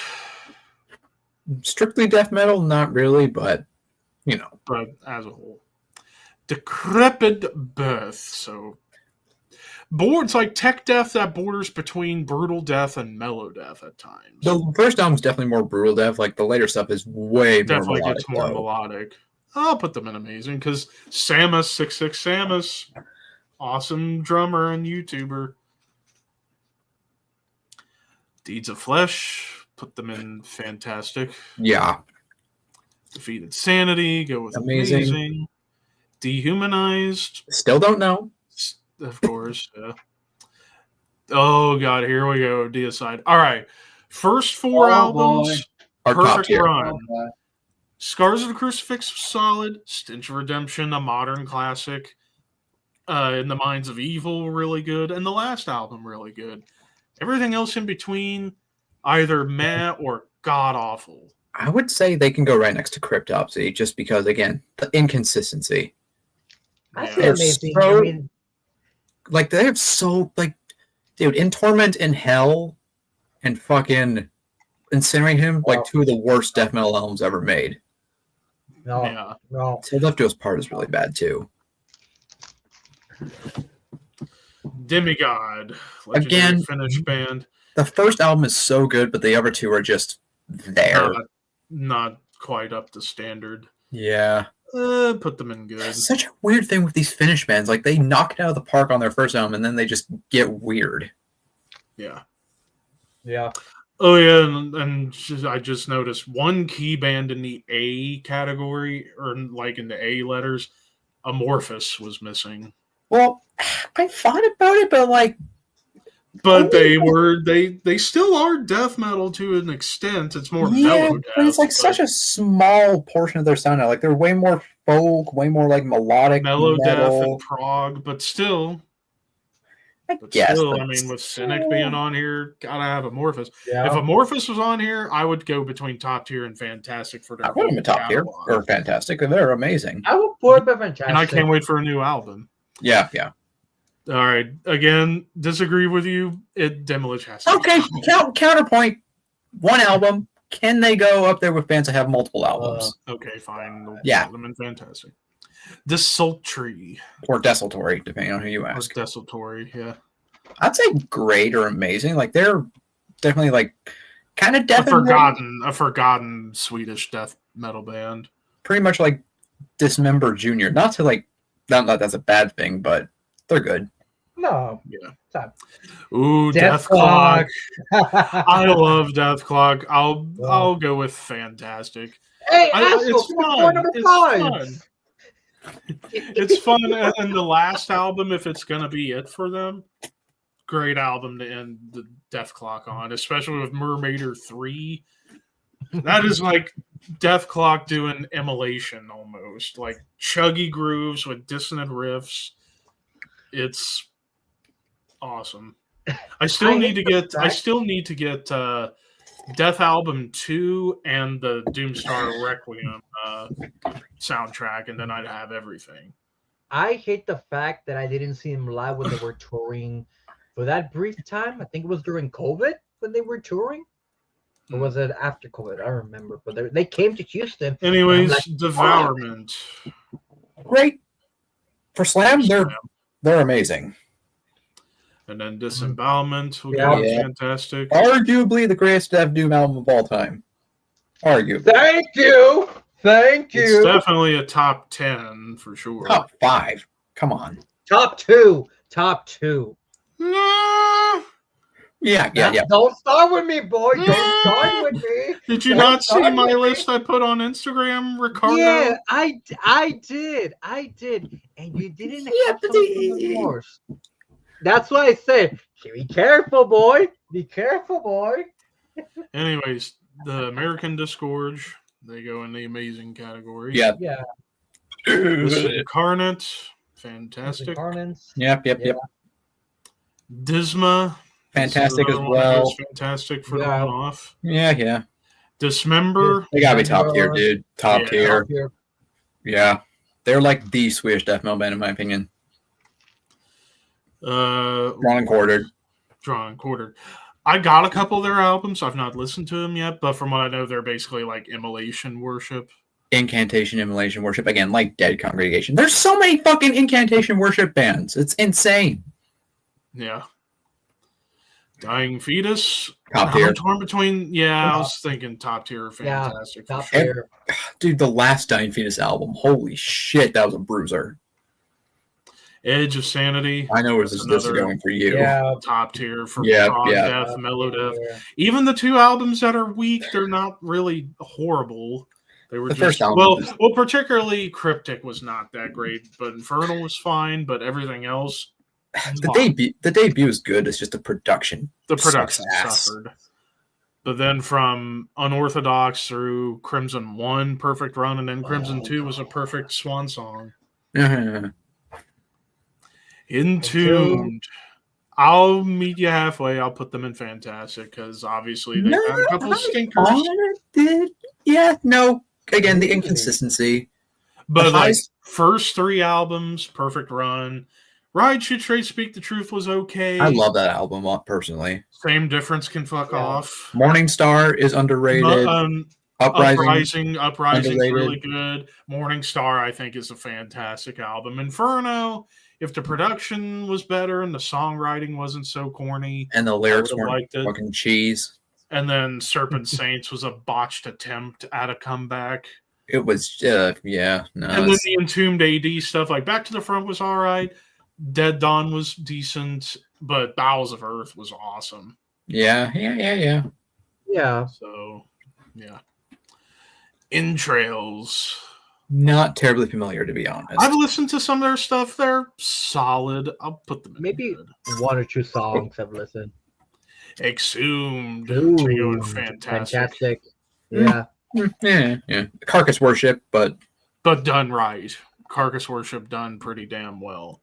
And they touch all eras of Carcass, like gore metal, kind of like Rika Putrefaction, Symphonies of Sickness era, Slaughter Cold between Symphonies of Sickness and Necroticism, Mhm. and then basically everything from Anatomy is Destiny through Necrocracy was going for more like Necroticism and then hard work, and then horror, kind of Rika Putrefaction, and then the new album, kind of like an all-encompassing Carcass Worship album. Like you get touches of all eras. Yeah, Even Swan Song, which I still defend, it's still good. Swan Song Yeah. was underrated. Yeah. Yeah. I think Flesh it's better Crawl. than Despite what you think, Nick. Flesh Crawl, basically German Dismembered Dismember and Entombed. of the first I Actually, still album. need to amazing. listen to them. I'd say great. The Yeah. debut is absolutely awesome, but they never topped it in my opinion. Flesh God Apocalypse. Ooh. So That's symphonic tech death. From what I've heard, it's pretty good. Like, well, it's only been 2 albums. I would I- say great I'll or probably go good, great. just because Yeah. they're kind of like a I have to be in a mood for it very much type of listen. They're kind of the same with Dark Tranquility. I need to listen to more of them, honestly. Fluids. Mortician Worship, I don't know, they're nothing special in my opinion. Yeah. Frozen Soul. Frozen Soul. Funnest Not part that alive. it's Amazing. amazing. Amazing. They just need a couple more albums, and I think they should be good for. Well, I mean, already in terms of live shows, they've been blowing Oh, yeah. up, like getting to play big Oh, yeah. festivals. Like they were just at yesterday playing at Rockville at Daytona on the Yeah. racetrack. Which I'd love to Yeah. go to that festival, not only to see bands, but also to be say I've been to the Daytona International Speedway, home of the biggest race of the year, even though And my love for NASCAR has soured in recent years. and the fact that in Frozen Soul mosh pits, have you seen the videos? You can actually play Magic of Gathering. That's so And also they're a great continuation of Bolt Thrower in here in America, but Yeah. also throwing an occasional Mortician brutality in there. They're cold bolt thrower. Cold I mean- Thrower, yeah. I mean, Cold they're Rock. Texas. They're Texas made. Of course, I'm gonna support them. Cold Fulci. I still not Ooh. listened to them. I've been listening to them ever since I bought the tickets for Cannibal. So since I'm gonna see them twice, from what I've listened thus far, I dig it. So I'm gonna say they're great. I'm gonna say they're great. Just my personal opinion. Funebrarum, which I still need to listen to. Same they're with like, me. never Incantation Worship band, from what I know. Funebra, we talked about their one and done album. I'd say amazing. Just because it's not as good as the upper one and done albums, but still a great listen. Gate Creeper, I'm putting them in fantastic. So far, all 3 albums so different from each other. Like the first album was like Entombed with a little hardcore. The second album I love. It was basically like if you took Entombed, Bolt Thrower, and Asphyx, mashed them together, and then the last album pushing more towards melodic death metal, but keeping that HM2 tone alive. I love Gate Creeper. I'd love to see Gay it. creeper, am I right? I'm kidding. Don't crucify me. Gates of Ishtar. This is a big like underground mellow death band that I've needed to check I'd say out. amazing. I only got into them fairly recently, but I think they're a really good band. Goat for. Whore. Blackened, Death Thrash. I think that's a great. That's a great. Yeah, I still need to listen to like their classic stuff. But dude, Constricting Rage of the Merciless. That was a good one. God Dethroned, Dutch That's Blackened Death Legends. I'd say good or I'll go great, great because they've had some awesome stuff. but they've also had some real, like the last album was kind of just Middle of the road. yeah. God God Macabre, Macabre. God Macabre. one and Talked done. about their one and done. Probably next to Funebrary. I feel like it's a fair spot. Okay. Yeah. Wait. I was trying to look for them. There we go. Gorefest. Warfest. Inconsistent. Like they're all over the place, but I'd still say amazing just because when they're on point, they are fucking on point. And it's baffling too. Their drummer Ed also plays drums for Arion too, because he's an awesome all-around drummer. Gormand. We talked The about other their one and done bands, I feel like. Yep. Yeah. Gorgasm. It's a great. Yeah. Gorguts. Gorguts. I'm gonna put them in fantastic. Oh, fantastic. Yeah. Almost top tier, I will say. Minus Obscura. I still love Obscura. I don't like that album. It's just. Oh yeah, and since we're in the G's, Missing Gojira. Well, I guess, but they're really only death metal for like one album, so. Well, there's still death metal in their sound to this day. I guess like you still get some Morbid Angel worship in there. Yeah. Grave. I'll go with amazing. Amazing. Because obviously they've had some pitfalls in their discography. Well, they've only had really one like really big pitfall, I feel like. But like the first two. The first three, honestly. Perfect. I love Soulless too. It's been more groovy, but still amazing. Gruesome Death Worship, which I can't wait for their new album. I'm gonna go with amazing for Gruesome. Yeah. New album. I mean, yeah, it's them paying homage to death, but they do a great job with it. Gutted Toledo Boys. I'm gonna go with amazing. I'm still not familiar with Gutted. I know it's like staying on your heritage there, you Ohio man. And to make you feel better, I still haven't listened to the whole thing yet. Even though I know that's crazy because Rick, Dreadful Minutes, gifted that to me, and I've just not gotten around to it. What a bad Hail of Bullets. Hail of Bullets. Basically Dutch bolt thrower. Supergroup with members of Asphyx and Thanatos. I'd say great, probably. Their first album, A Frost and War, is monstrous. Yeah. Where it's like Dutch bolt thrower, but there's an HM2 tone on it to give it that Entombed Dismember vibe. And hell, Dan Swano producing A Frost and War and doing guest vocals on Ordered Eastward. Dan the Man Swano. Hate. I'm going to put them in fantastic. I'm still admittedly not that familiar with Hate. The new album is I've heard like the last three have been really good, but I would say in particular these two albums, Awakening of the Liar and Anaclossus, A Haunting Gospel of Malice and Hatred, give these a listen to get the full scope, especially Awakening of the Liar. Like, it's like better Behemoth, but also a good amount of Vader in there, and even a little Deicide too. And also much better lyrics. All right, Hate Eternal. I'd say fantastic. Even though production-wise is inconsistent, but musically awesome. The last album. Oh. Hideous Divinity, basically Italian Nile, but better. Better than Hour of Penance. Better than Hour of Penance for sure. That new one was a year ender. I'm going to put them in fantastic as well. Yeah. And Ricky's just horrendous. Horrendous. That last album. Oh my God. So good. Basically, if you mixed Death, Dismember, and I guess to a degree you could even say Cynic, because they're very proggy but very weird, but they're fun.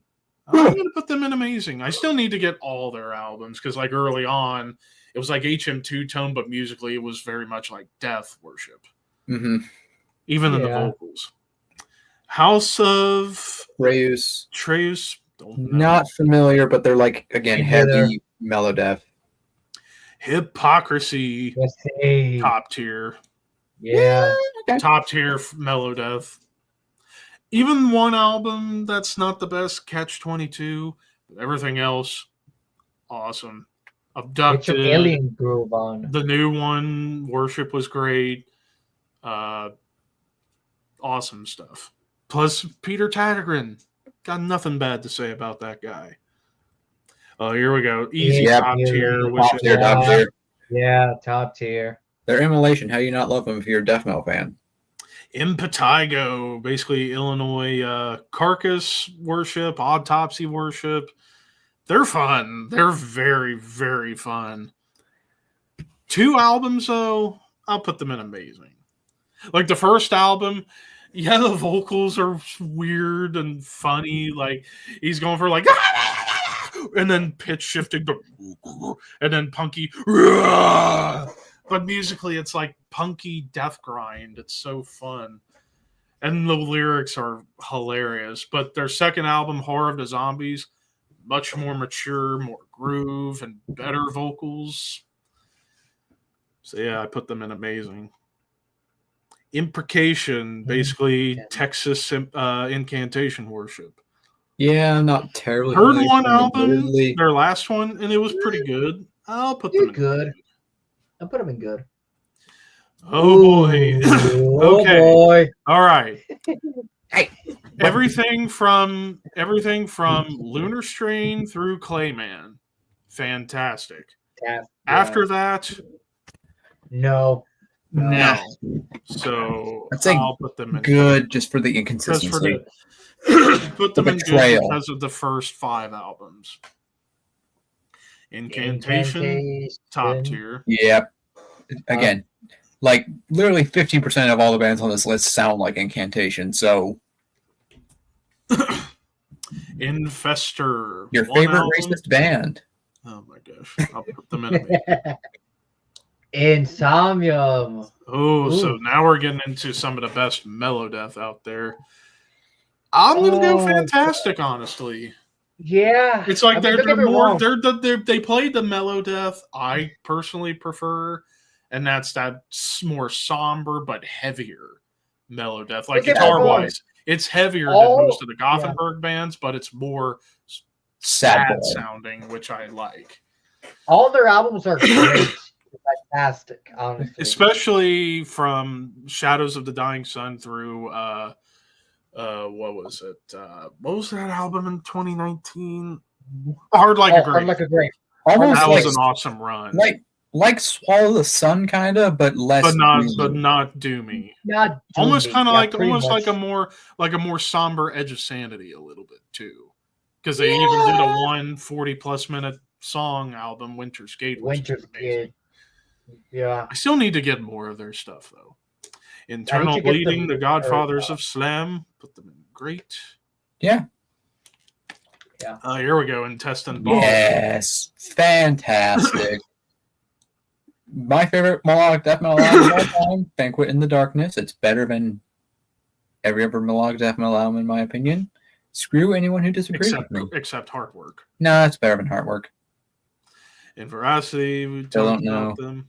Job for a Cowboy. Okay, so I personally love Job for a Cowboy.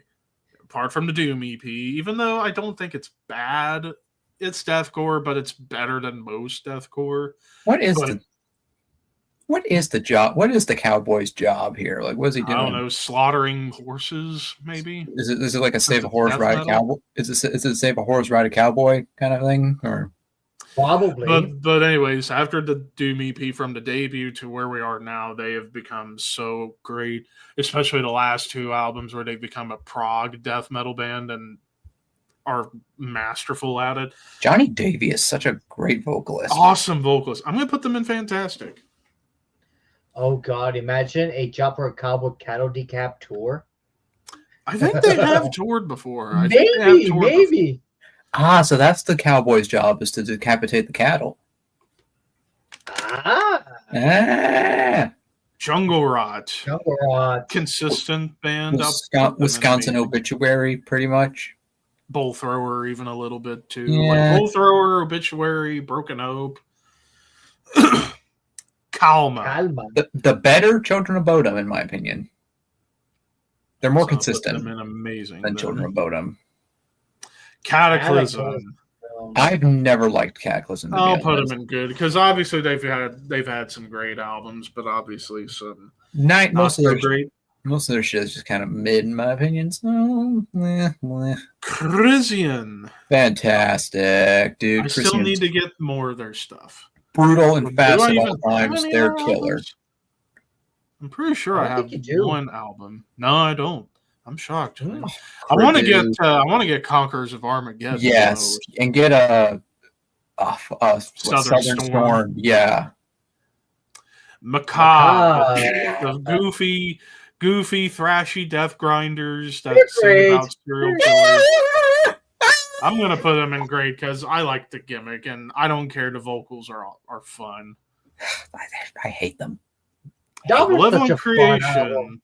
Malevolent Creation. Okay, my experience with this band, it's mainly the first two albums. They're classics, Yeah. and then after that, a lot of hits and misses afterwards. Yeah, I'd say Yeah. I'll go great because early. of the strength of the first two albums. And the hard R, of course, which because you love racist bands. I don't know where that came from, but You love Infestor, so you know.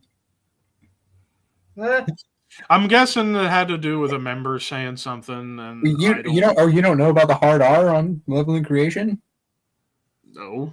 But on the album Eternal, like on one of the songs, like the vocalist, he just literally says drops like a hard R, Oh, I have no idea. and that's literally the song's all about like how black people suck. So it's like Jesus Christ, you guys. It was probably a parody song, anyways. But Well, I don't even know who was the vocalist at Jason the time. Blashkowitz or something. That would explain it because Brett Hoffman wouldn't have done that. But No, either way, and rest in peace, Brett.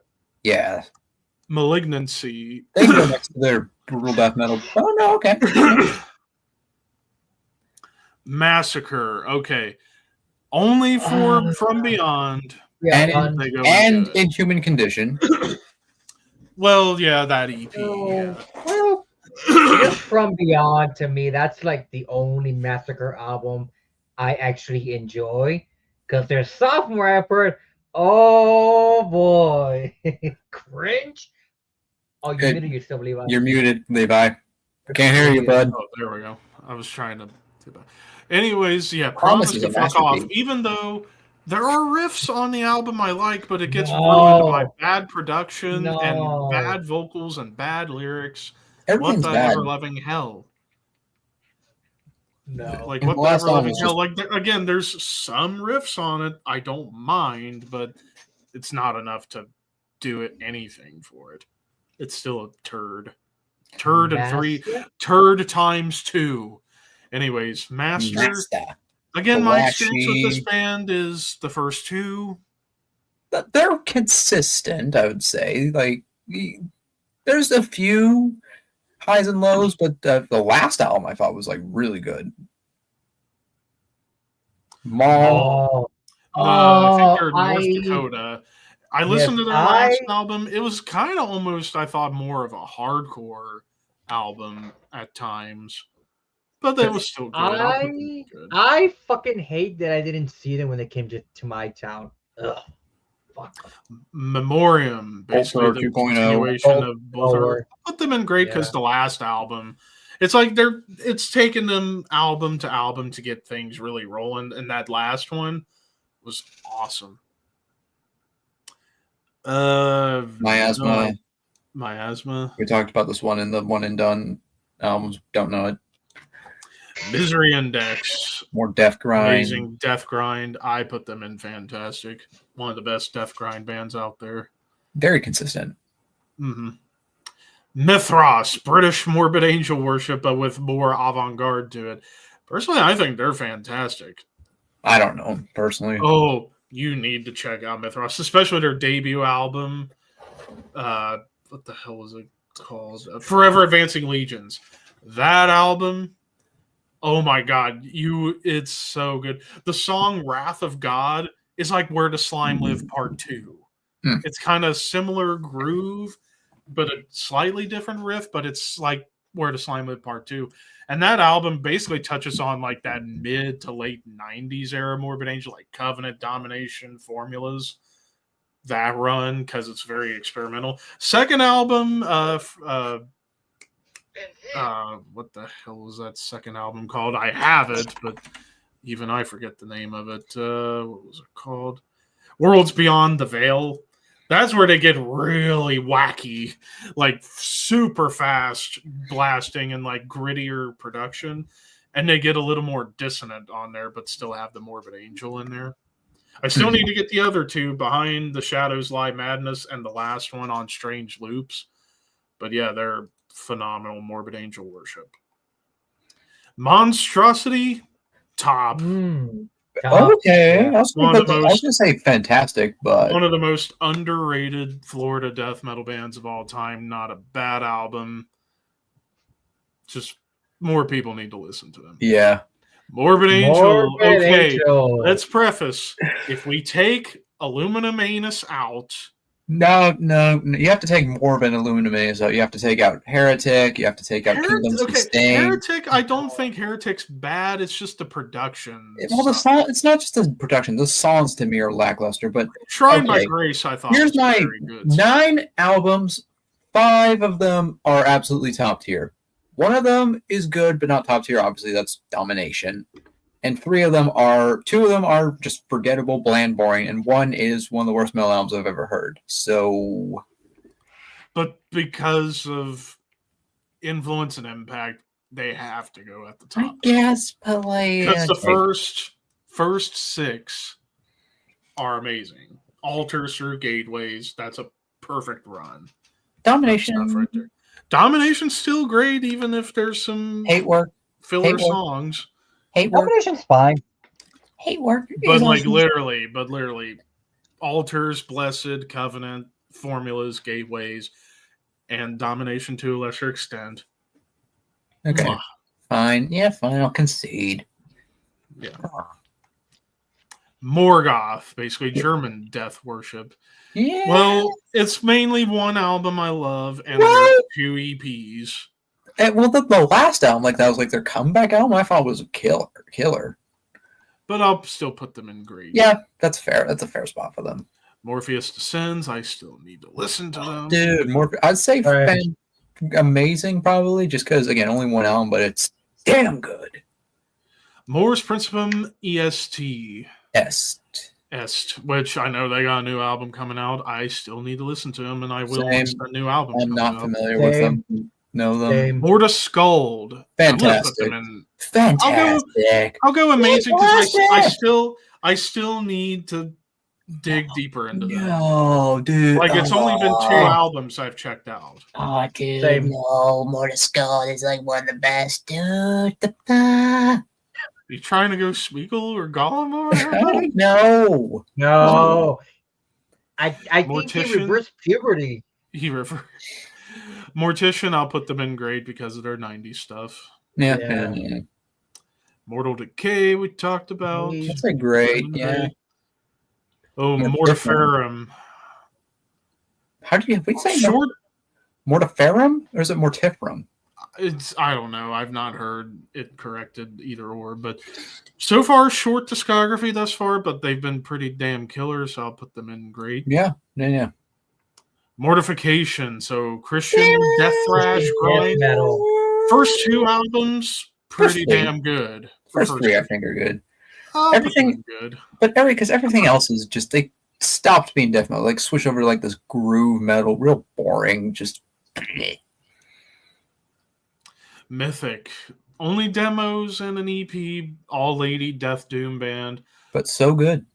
I'll put them in good. Yep. What? Why only good? What are you doing? Napalm Death. They have to go to the top as well. Yeah, top tier. Yeah. I mean, they had their lesser albums, mainly that groove period in the mid to late 90s, but I will still stand by that. Fear, Emptiness, Despair is their best album. Fear, Emptiness, I'm not going to say it's their best, but it's great. I think it's their best. I think Harmony Corruption is their best, but that's just... or Utopia Banish, but those 2, Fear, Emptiness, Despair. Even Words from the Exit Wound was really good, and then everything from Enemy of the Music Business to now, consistent. So, Napalm has to go at the top. Necrophagia, really my only experience is their first album and the last one. First album, amazing. Last album, didn't care for it. And I need to listen to some of the stuff in between, especially when Phil Anselmo was playing guitar. I need to hear how he was on guitar. From what I heard, he was really good on guitar. I'll put them in good for now. I still really need to dive more into their catalog, to be honest. Season of the Dead, their debut, 1987. That's a raw, fun, thrashy death metal album. I've heard bits and pieces on that. Also, the vocals are like really bad to me. Well, the first album, the vocals are really good. They're just like almost like a precursor eventually to what John Tardy would do, but he was a bit lower. Killjoy. It's just like, I'm doing the death metal vocals, and that sounds super intimidating. Somewhere like Batman being creepy. Anyways, Necrophagist, even though it's only 2 albums, they have to go in fantastic. I mean, Protect Death, that's amazing stuff. Yeah. I don't even like them that much, but Protect Death, yeah. Necrophobic, the first real blackened death metal band and the one of the most consistent. I'll put them in fantastic. Yeah. And plus, Sebastian, phenomenal guitarist and a great dude, obviously. Yeah. I can't wait to see if we can get him back on the show at some point. I know. We got him. Necrot. Oh, man, this band is amazing. They're fantastic. They're fantastic. I'll be honest, I don't like Necrot. What? I don't know what it is about them. I just can't get into them. It's just riffs. They're just super boring to me. I just don't know what it is about them. I just don't like them. I'm sorry. It's like Morbid Angel meets Bolt Thrower. Well, yeah, there's a million bands that are Morbid Angel meets Bolt Thrower. They're one of the best, if you ask me. And a lot of people. Fine, I'll die on this hill. All right, anyways, Necrovore. I mean, it's only been like demos and stuff. But dude, the Divus de Mortis demo is like legendary for a reason. Like, I'd say amazing, only again because of the lack of material, but dude, just pure hatred and vitriol. Nihilist, before Entombed, the Godfathers of the Scene, with Johnny Headland, and it's basically Entombed with Johnny Headland. Yeah, and it was fantastic stuff. Nile, top tier, of course. Top tier, greatest tech death band of all time. One of the best brutal death bands of all time.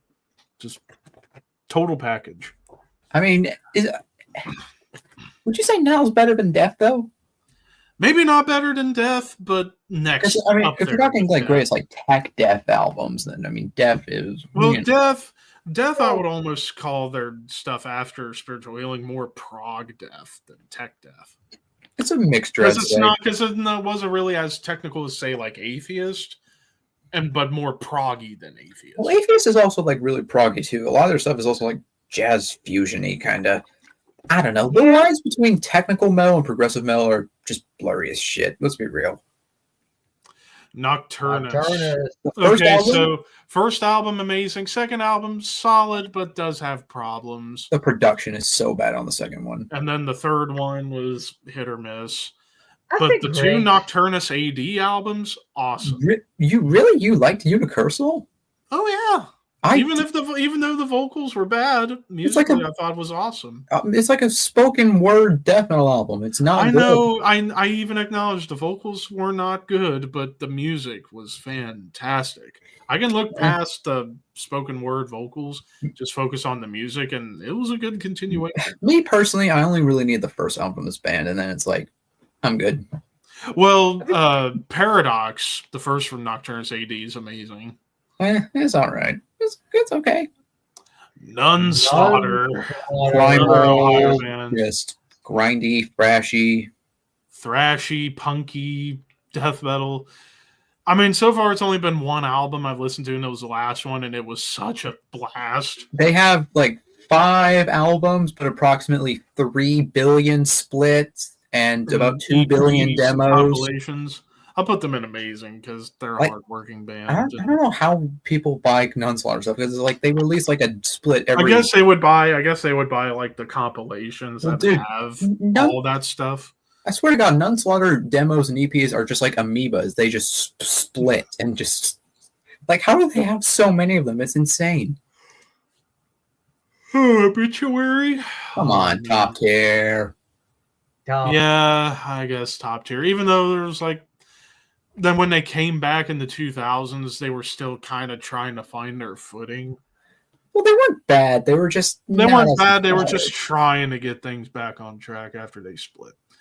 Obscura. Okay, if we take out the new album, which I still think is decent, despite the problems, everything before that, perfect. So I'll go Fantastic to meet in the middle. I was one to put them in top tier, but I'll go Fantastic. Opeth, despite the shifts. I mean, you could almost count like the shift as like a separate entity almost, because it's not death metal at all. True. Well, besides the new one. Well, yeah, aside from the new one, but that's like a return to form. So absolutely, and I can't wait for another one whenever that happens. Because part of me wonders, because like the new album, what the fuck? Last Will and Testament. It too. Yeah, the Last Will and Testament. For some reason, I couldn't remember the title. But even though like the heaviness, it was more like a 70s heaviness to it. Part of me wonders if maybe the next album they can get towards like an 80s prog heavy, but with the death growls in there. I think they could. Or if Michael doesn't want to growl again, just make like a standard prog metal heaviness, like a Dream Theater or a Fates Warning, BT Bam, or a Fates Warning heaviness, and I think Michael wouldn't have a problem not doing growls, even though he said he was inspired to do growls again because of the mood on the new album, not because people told him you should growl again. He felt inspired to do it through the concept he was making. So if he were to abandon growling again, but keep his awesome cleans, but just make the album like a Dream Theater, Fates Warning heaviness, then people would probably love it. Honestly, I don't blame you for not remembering the name of the new album, because whenever I think about it, it's just the squiggle. The paragraph symbol. I mean, I should have remembered the title, but it's just been a little bit since I've listened to Whenever I think about that album, I just think of squiggle. Paragraph 1, 2, 3, 4, 5, 6, 7, and then the beautiful story never told. Yeah. But back to Opeth's other stuff. I mean, Orchid, Morning Rise, kind of more like mellow death meets Blackened a little bit. With a tiny hint of black metal. Definitely the production, much more raw. Yeah, Dan Swano doing it. But from My Arms, Your Hearse through Watershed, even with Damnation in the middle. Damnation's brilliant. So I love it. Brilliant run. And then Heritage, despite being a sudden shift, it was still good for what they were going for. Pale Communion. I dig it. Pale Communion, I think, is far better than Heritage. It has one good song on it. The rest of it is just... Nah. Yeah. I think a lot more people like that album than they give it credit for. But Deliverance? But anyways, and then Sorceress, starting to get back to the metal, and then in Call of Venom, even heavier. And now Last Will and Testament, a little heavier and bringing back death metal in there musically. But anyways, so now we go to Oppressor, Illinois Tech Death. Kind of dual death? Yeah, they're almost like if Death and Suffocation had a child. Because it's like you get like melodies and the songwriting flow of 90s era Death, but with the brutality and the vocals and the breakdowns of Suffocation. I would say Amazing. I think I would go Amazing as well. I need to get the rest of their catalog. I just have the first one. Dude, that first album is so good. I thought maybe I had another one. Yeah, I have Agony. I still need to get the third one. I can't remember the title, but Solstice of Oppression, that's a perfect tech death album. Yeah. Origin, we talked about them. I'll put them in great. I'm not terribly familiar with them, so. Pestilence. Okay. First three albums, classics. Particularly Consuming Impulse. Well, even Malice Maleficarum, I don't even call that a death metal album. That's more like just a thrash album. But Consuming Impulse, perfect. Testimony of the Ancients, great, even if it is kind of a Death and Atheist clone. Spheres, I hear, is good, but not quite to the level of Testimony. And then after that, it's hit and miss. And then, of course, Patrick Family, a fucking moron. I'll go great because of the Patrick the Smelly. first three. Yeah, I'll go Patrick the great. Smelly. I'll go great because of the strength of the first three albums. I feel like Patrick O'Malley likes to sniff his own farts. Probably. Pissgrave. I've never really liked Pissgrave, to be honest. I've only listened to the second album and the new one. The second album I did not like. The new album, despite the vocals and the production, musically I thought was pretty good. It's like Carcass, but like if someone poured like corrosive acid on it. I'll go okay with this. Portal. I've never liked Portal, to be honest. I've only listened to a couple of Portal songs. I like the Glummer Funnel, especially the live clip. It's essentially them trying to do Morbid Angel, Incantation, Immolation, and Gorgot style. Behind a wall of noise. Make it more uncomfortable. I'll go good. I guess they succeeded in their mission, so... To make nightmare music. Even though it doesn't really scare me, even though it's for some reason doesn't scare me either. Scares Nick. It scares Nick, and John, which is weird. Yet I'm not scared of them. Possessed again. This is not like the whole thrash versus tier. death tier. Are they as a whole? But as a whole band, I don't know though because I think they go top. They gotta be at the top. Beyond the Gates might have been a step down from Seven Churches, but I still think it's really good. But the production suffers. But musically, some evolution in there, like getting a little more dynamic. Kind of more proggy a little bit. Little proggy, a little more technical, but I'd say far more thrashy oriented than Seven Churches. Even though Seven Churches, I still say is thrash. It was just faster thrash, whereas Beyond the Gates slowed down to almost like an Exodus speed. Even kind of got a little bit like first wave black metal on the Seven Churches too. And then the last one, Revelations of Oblivion, that brilliant return album, and I can't wait for the new one whenever it comes out. Yeah, can't wait for. I am hyped. Can't wait for Beyond the Prison Bars. I don't think any of that stuff is true. I'm just kidding. Kidding. Psychroptic, so basically Australian Decapitated. Or so far, I've only listened to a little bit, and it's good. I'll put them in good. Yeah. Molder. I've not really listened to. I haven't listened. Me neither. I know they've. I feel like I have listened to them. Hang on, let me actually look. I know they've gotten a lot of like hype over the last few years. Yeah, they've been like hyped up as like one of the big new death metal bands. Wait a second. Oh yeah, I think I did listen to the last album, or did I? I'm all topsy turvy right now. I got Molder and like Maul mixed up for the longest time. Anyways, Pungent Stench. I love Pungent Stench. They're just goofy and awesome. Yeah, is Boogo amazing? Yeah. Pertinence. Back to Finland we go. I'd say amazing for Pertinence, honestly. I've only listened to stuff from like the first album and their last album. They're awesome. Pyrexia, put them in great, even though again, Suffocation Jr. But they're good. Yeah. Repugnant, Tobias's death metal band before Ghost was a thing. I will say it's a nasty album, Epitome of Darkness. That is some nasty, thrashy Swedish death metal. More like towards bands like Nihilist than, say, Dismember. Like, it goes further back, like even Necrovore a little bit. I'm going to go great, even though it's one album. Yeah. Holy hell, it is vicious. I still find it so weird that Tobias started a death metal band and now look at him in Ghost. Like now he's sitting on a pile of money and good on him. He's still writing good music. Yeah. Writing Blue Oyster Cult at home. Mm-hmm. Hey, Blue Oyster Cult. Come on. Yeah, I know. I'm just saying that's my take on Ghost. Ghost is just we have Blue Oyster Cult at home. Anyways, Repulsion. Only one album, but fantastic. Yeah, but it's legendary. Come on. But Possessed. They only have 3 albums.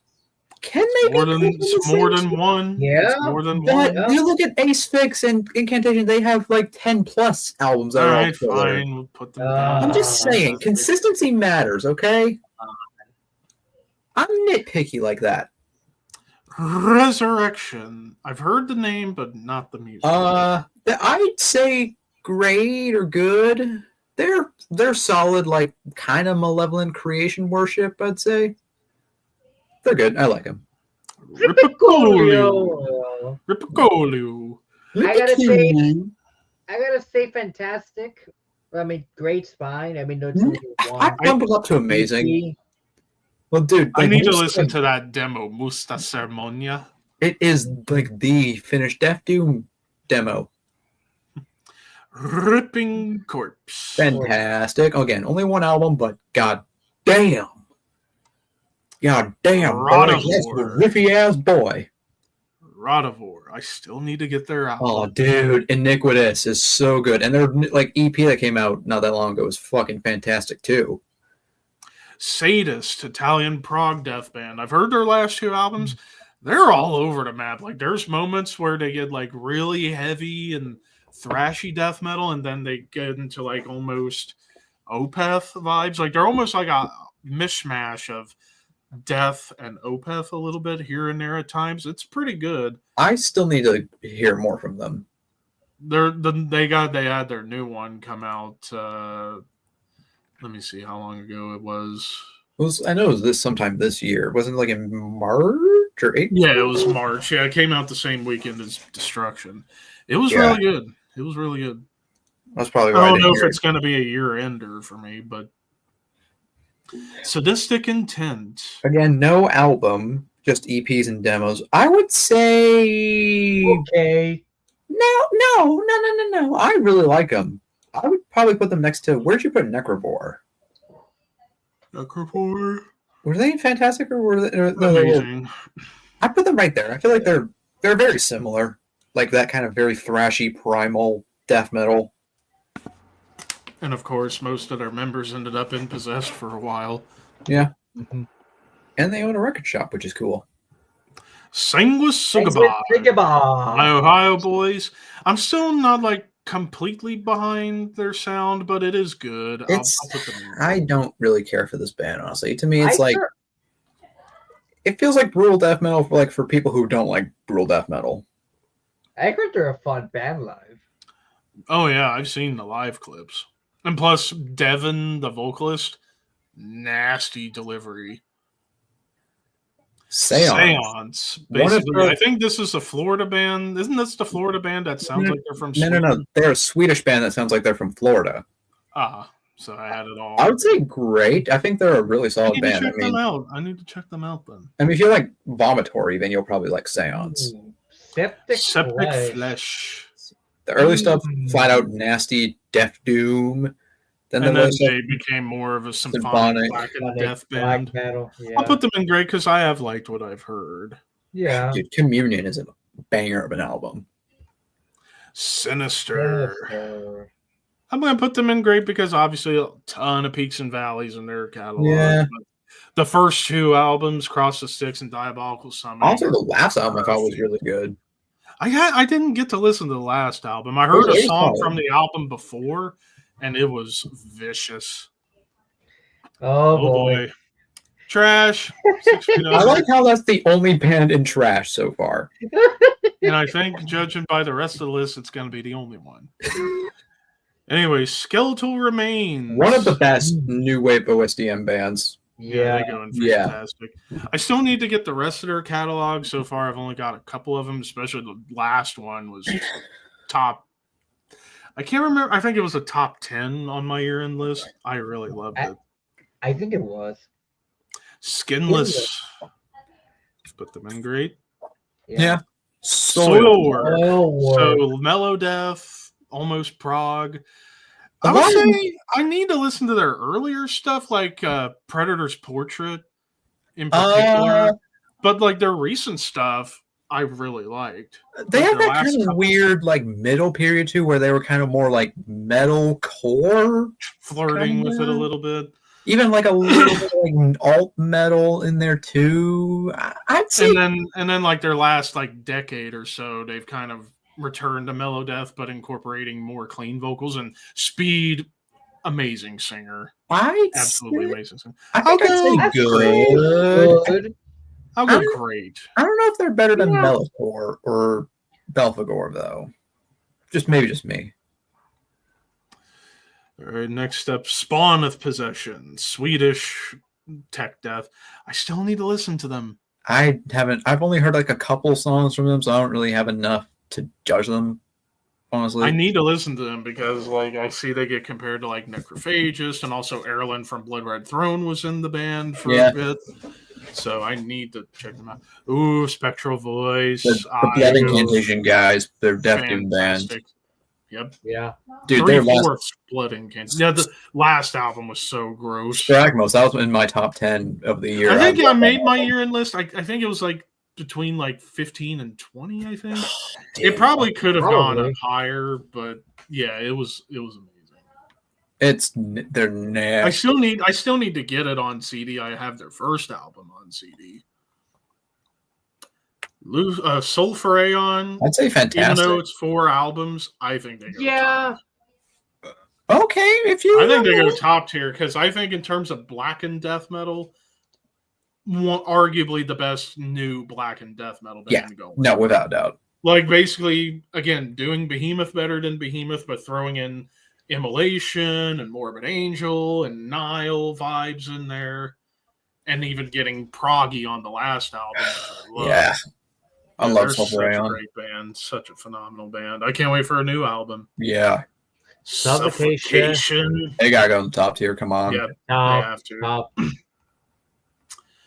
Terrorizer.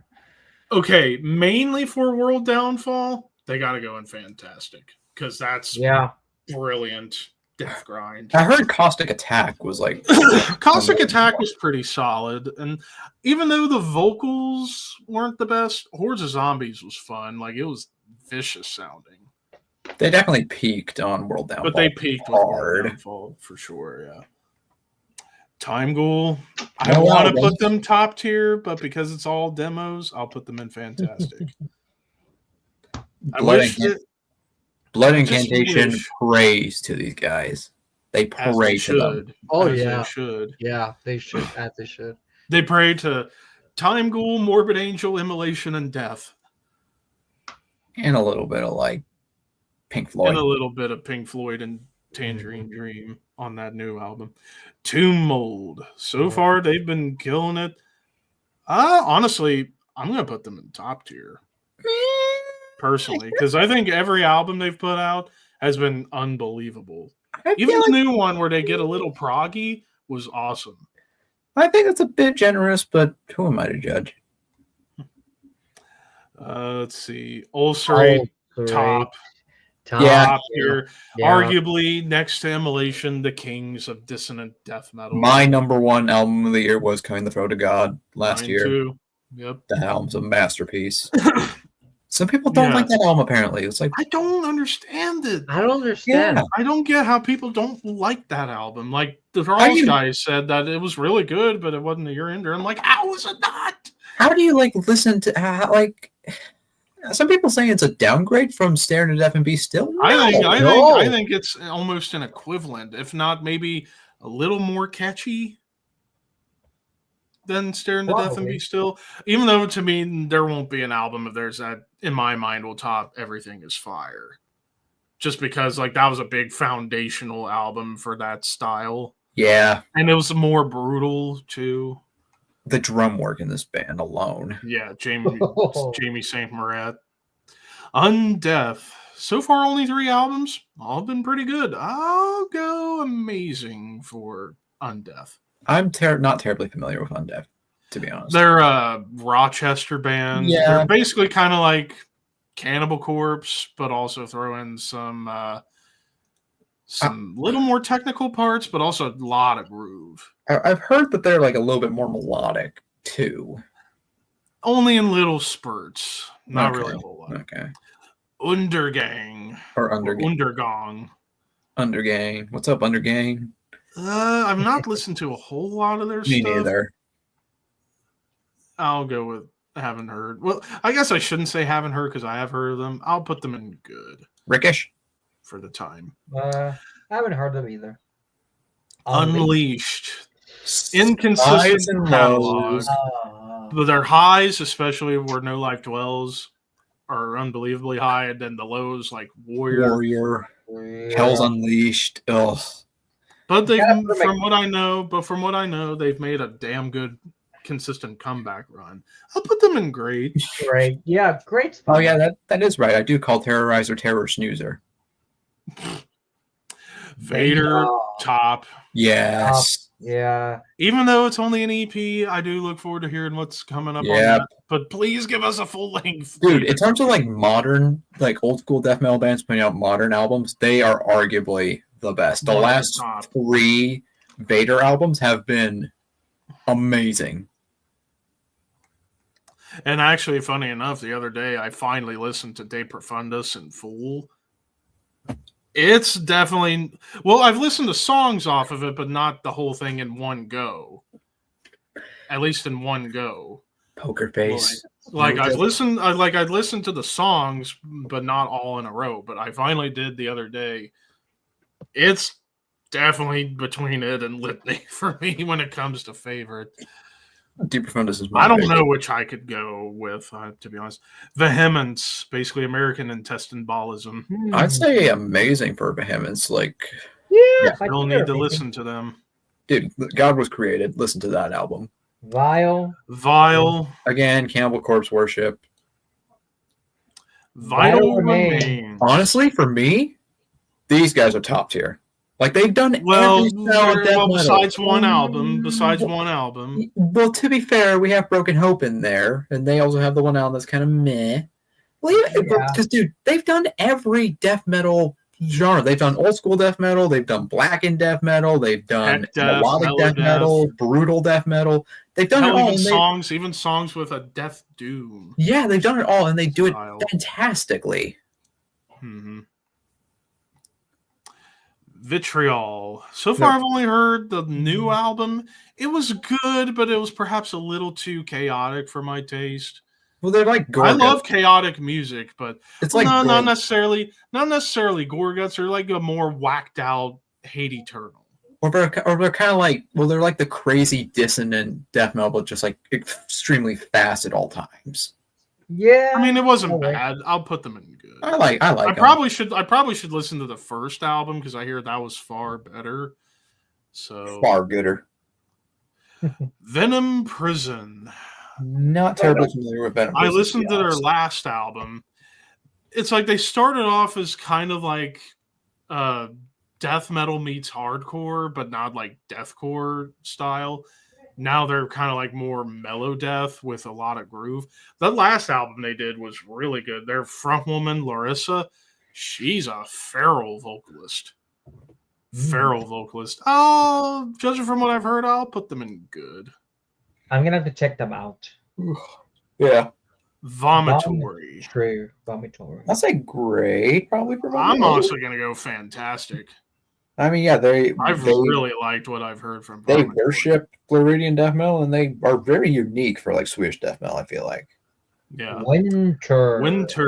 One album for one album. Yeah, but that's so good. Winter Sun. I've never despite all the to be honest, despite all the different issues, everything they've done is really good. It's like melodeath. It's got a lot of folk and power metal elements to it, and some symphonic. But man, that's so good though. I'm gonna go amazing for Winter Sun. And we're down to our last band, Wombbath. The first album is really good. After that, it's kind of a drop off. I guess we'll go good. Yeah, good. Now, obviously, some key bands missing Amorphous.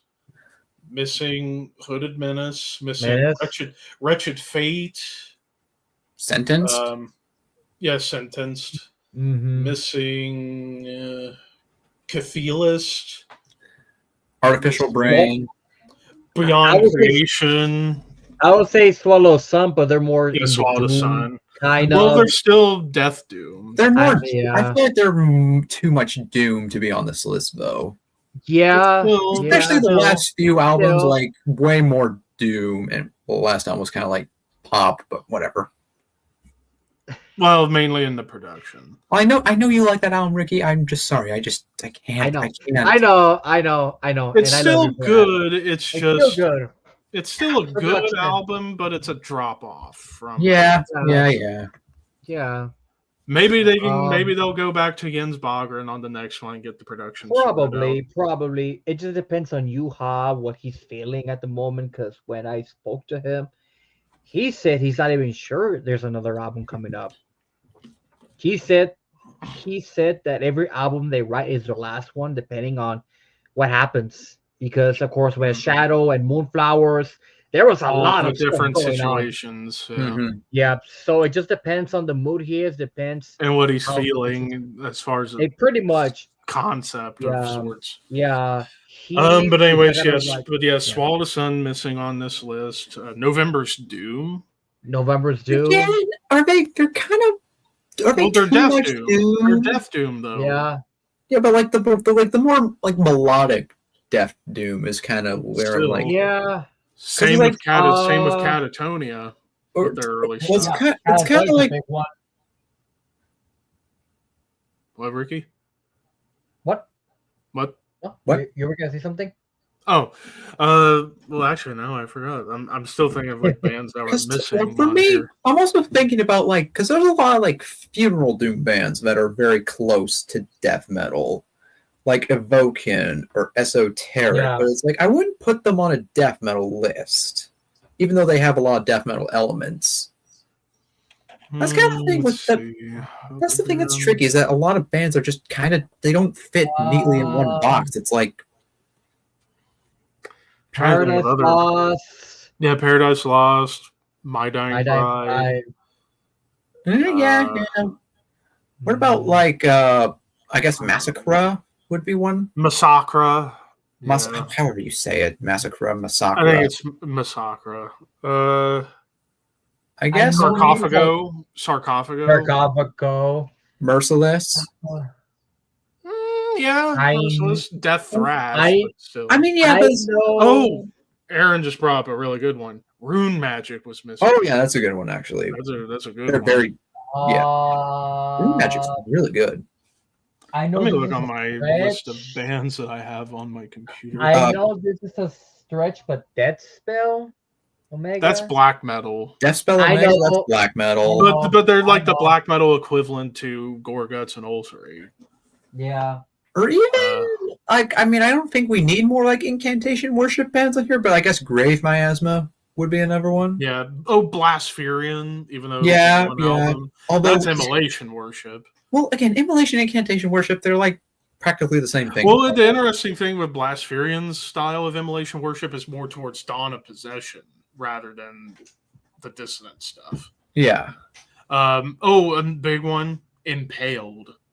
Oh yeah. Yeah. Oh yeah. Yeah, that's Yeah. carcass worship, but like thrashier.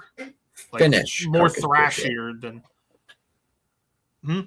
Finish, right? Impaled? no, they're California. Oh wait, well, who am I thinking of that's Finish? Are you thinking of Impaled Nazarene? No, not Impaled Nazarene. What am I thinking of? There's another fucking band of Hang on, I thought what am I thinking of? I am so confused right now. But no, the Impaled I'm talking about is the Yeah, no, the Southern American California one. No, that's the American one. With Raw Sewage, also from Exhumed. Yeah, that's carcass worship, but even a little at the gates. Oh, worship, I'm too. thinking of Gorophilia. Oh yeah, Gorephilia, that's Morbid Angel worship right there. And there's a good amount of Morbid Angel worship bands missing, like Gorephilia, Malignant Altar. Well, I guess we're talking. I mean, again, more incantation worship, Yeah. but Father Befouled. Yeah.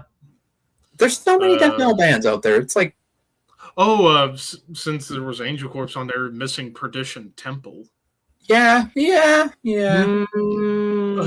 Let's see. How about Sepultura? I know that's a stretch. But I mean, I if have Possessed early, on here. early, Yeah, if you have Possessed on there, even though they're a thrash band to me, then you gotta have Sepultura too.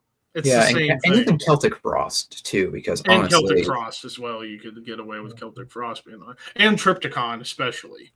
well, Triptychon's more Doom to me. But Death Doom again. Are they Death Doom or are they like? Yeah, they're Death Doom. I thought to me there's more like Gothic, you know, avant-garde Doom. they're around that spectrum. I think they're Death Doom personally because Tom's still doing the growl grunts. And but he also does the which I hate. But That's only occasionally, and it's a lot better now. Witherscape, even though that's like prog mellow death, but it's very much like Edge of Sanity Junior. I mean, it's Dan Swamp. What about like? Ooh, here's a good one. A couple newer bands with members that are in all of them. Angerot and Suffer. Those are two very good. Angerot, especially, like that's like Midwest bloodbath. And then Suffer is the same guys, but that's like a hybrid of Carcass, Morbid Angel, and Suffocation. Like you get Carcass harmonies and melodies with the evilness of Morbid Angel with the groove of Suffocation. That album they had last year was so good. There's also like the whole thing with like I guess like because a lot of gore grind bands are also kind of very death metal focused as well. Well, it's mainly a few. General Surgery for sure. Well, also like this Disgorge Mexico has a lot of death metal. Yes. I would say Mexican Disgorge is more death metal than grind. Well, like more brutal death metal than grind. I gotta go, guys. Gotta get some things to care of. Catch you guys later. See you, Ricky. Bye, Ricky. I guess we'll soldier on as we usually do. Let's see, other bands that I have on my computer that could be on there. Just I should be writing this down, but I'm not, so fuck me. Oh, Vastum could have been on there. Necrowretch. Necrowretch? I thought they were more black metal. Black and Death. They're like necrophobic worship. What about like Melakesh? Because even Melakesh has a lot of death metal in them. Yeah, but I'd say they're more on the folky side of the spectrum. I'd say they're more black metal and folk metal. Well, their early that stuff happen to have death metal parts. Like their early stuff, like As Jerusalem Burns, that's like flat out black metal. Yeah. Let's see. Leak. L-I-K or well, I think they pronounce it leak, not lick. It should be lick. On there. Yeah, it should be lick, but beast or based should be on there. And I can't wait for their new album. That's going to be actually brought these guys up earlier. Molested. Yeah, Molested.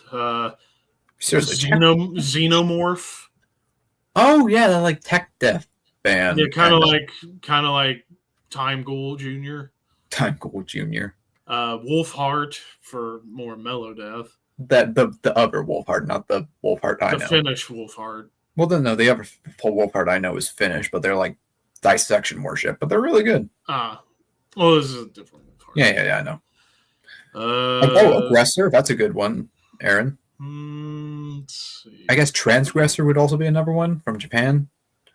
Let's see what else. Sentient Horror should have been on there. That's like New Jersey Entombed.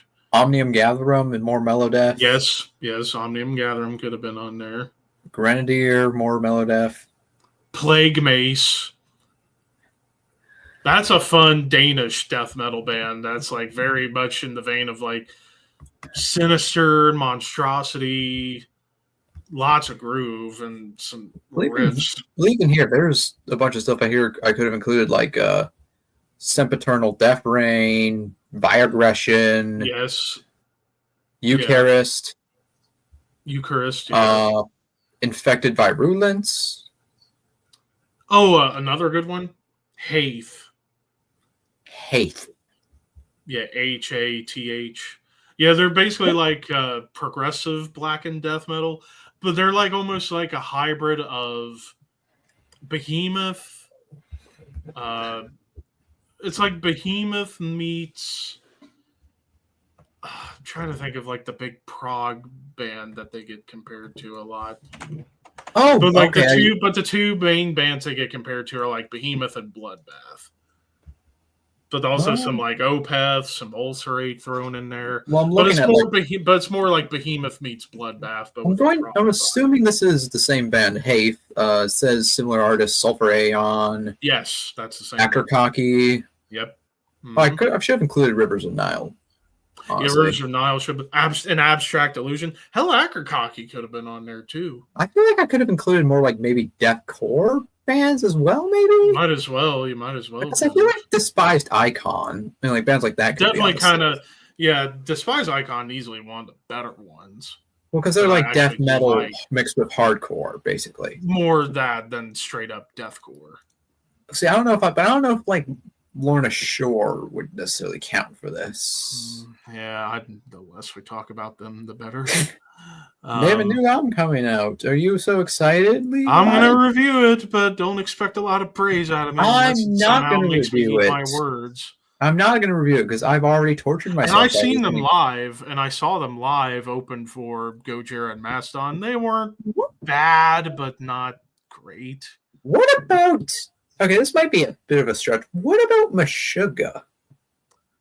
I never thought of them as death metal. But a lot of people do classify them as death metal. I mean, they have moments like blast beats occasionally, but that's not really enough. To me, they're like groove metal. Like prog groove metal. Groove metal with a heavy-ass guitar tone. With the progressive songwriting structure. Yeah. The technicality. Oh, Creeping Death. That's another one. Oh, yeah. There. Tribal Gaze. Castrator. Fuming Mouth. Carnation. That's a big one that was missing. I guess. That's a band you need to check out. All right, yeah. Yeah, they're basically another HM2 sounding band, but they're from Belgium. But they're almost like early on they were more like Bloodbath meets Cannibal Corpse because their vocalist sounds very similar to Corpse Grinder. But their last album that came out almost 2 years ago still has that, but they kind of start getting proggy, and the frontman actually has a really good clean vocal, like mainly on the final song. But man, the fucking riffs in that band are so good. Let's see who else. Black Crown Initiate. Yeah. Especially since we needed Rivers of Nile, you might as well add Black Crown Initiate. Same with the Faceless. Tech Death. Yeah. I always thought the Faceless were more deathcore, but then again, that was early. That was like very early in their. I'm not like an expert on the Faceless either, so take my opinion. Me neither. But from what I know, they were only like technical deathcore very early, like in their demos, and then their studio albums are just a tech death band that also are prog death a little bit too. I even heard that like their last album had like a lot of like black metal on it. I didn't listen to it, so yeah. Well, it's just what I've heard. I haven't heard it either. But who else? Alkaloid. Yeah. Prog death or tech death. That's really all the big ones, at least on my computer. I mean, we could have that are missing. I mean, honestly, we could just keep going and keep talking about more and more random, obscure. Oh, absolutely. Durketa or Durketa. Well, that's basically Mythic 2.0. Yeah. I'm just going back through one. Like, oh yeah, Rob Gojira earlier. They probably should be on there. I guess maybe Hell Slave. That's another one.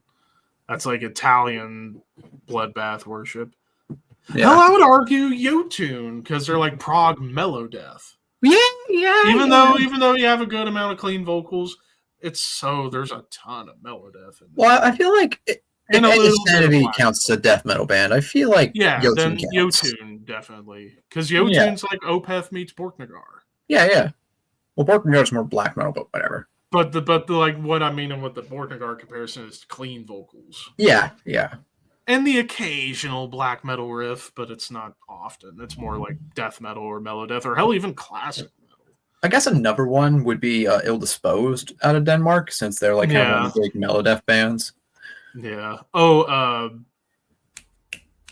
Neobliviscaris. Are they?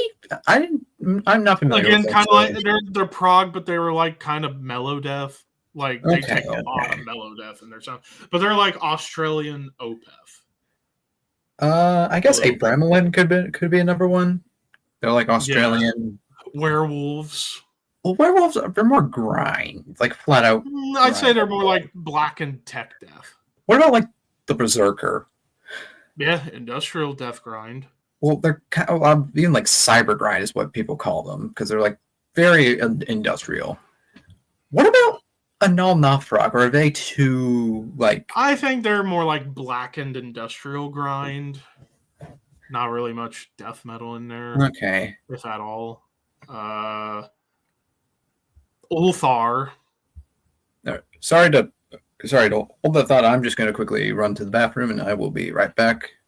All right, and then while you do that, I'll get the next list you have ready to go, the death metal vocalists. Get that ready to rock and roll. Oh, it had saved from the last time, but now we got more people. So this will be a lot quicker.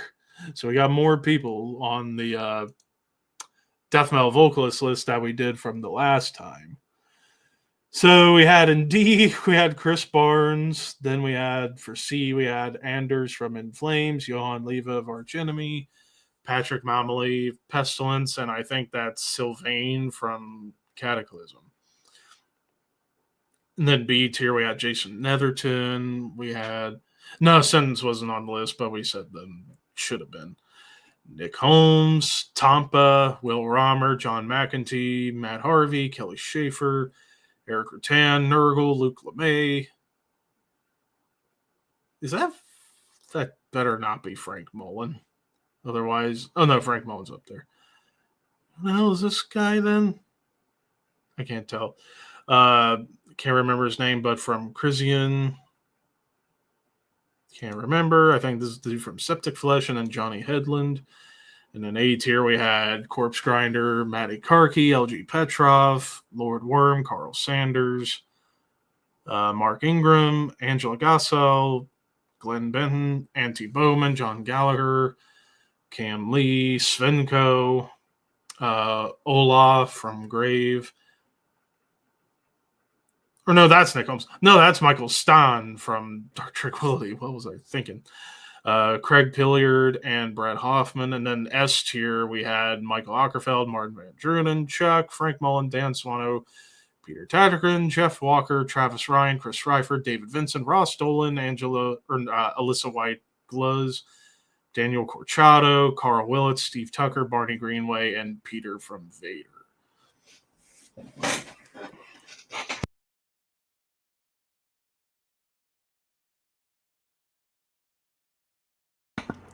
I need water.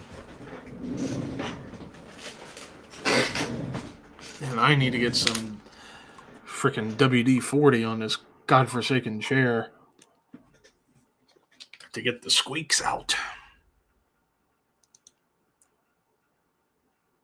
But yeah, this was the list we had when we left off. So it's saved. So now we got all the extra vocalists, and I already know where a few of them are going to be going immediately. Motherfucker.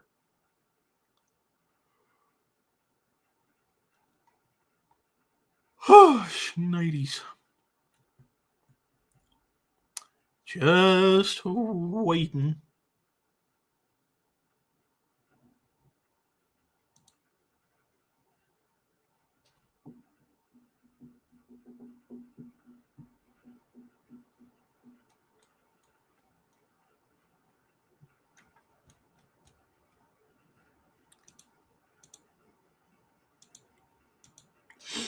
But how is everybody right now?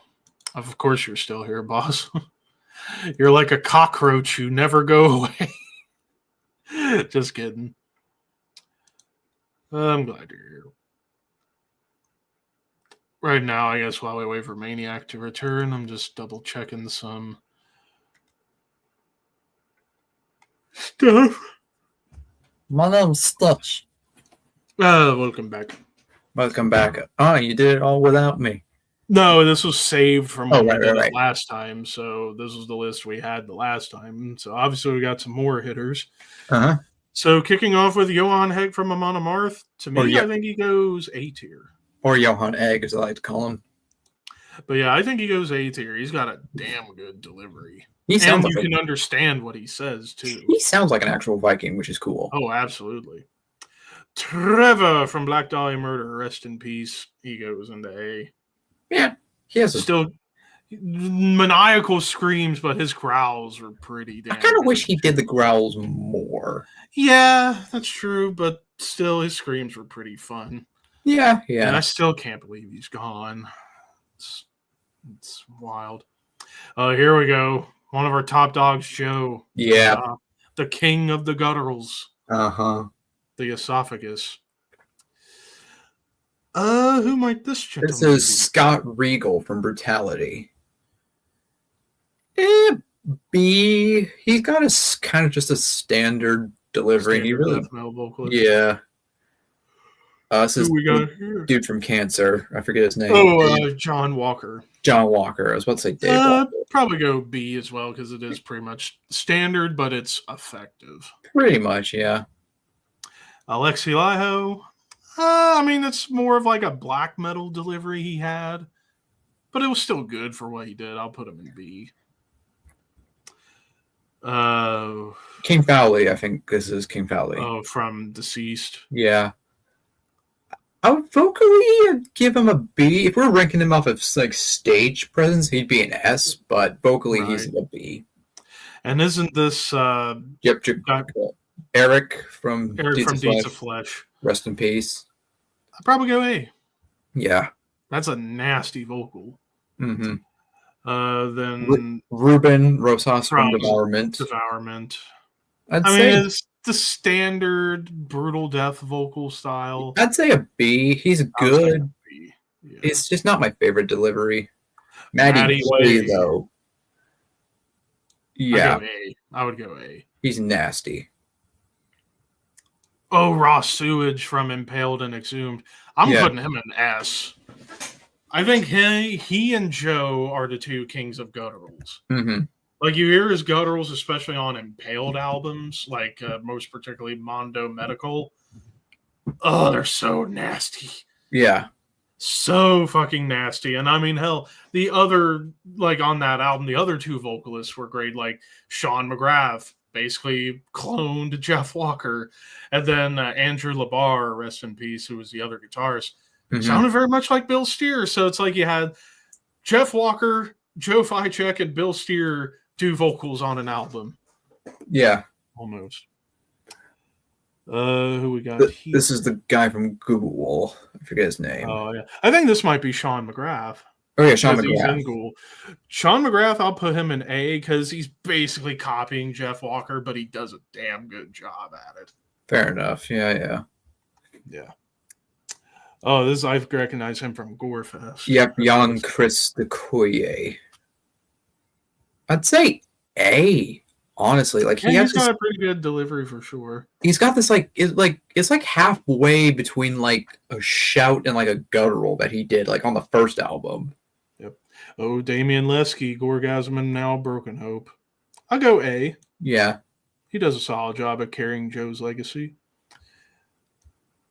Oh, is this John Davey? Johnny Davey from Jobber Cowboy. I mean, again, he's not doing anything new, but he's very good, so I'll go B. Yeah. Actually, you know what? I'm going to put him in A because he's so underrated. Yeah. Oh, yeah, I forget his name, but from Danny Nelson. Danny Nelson.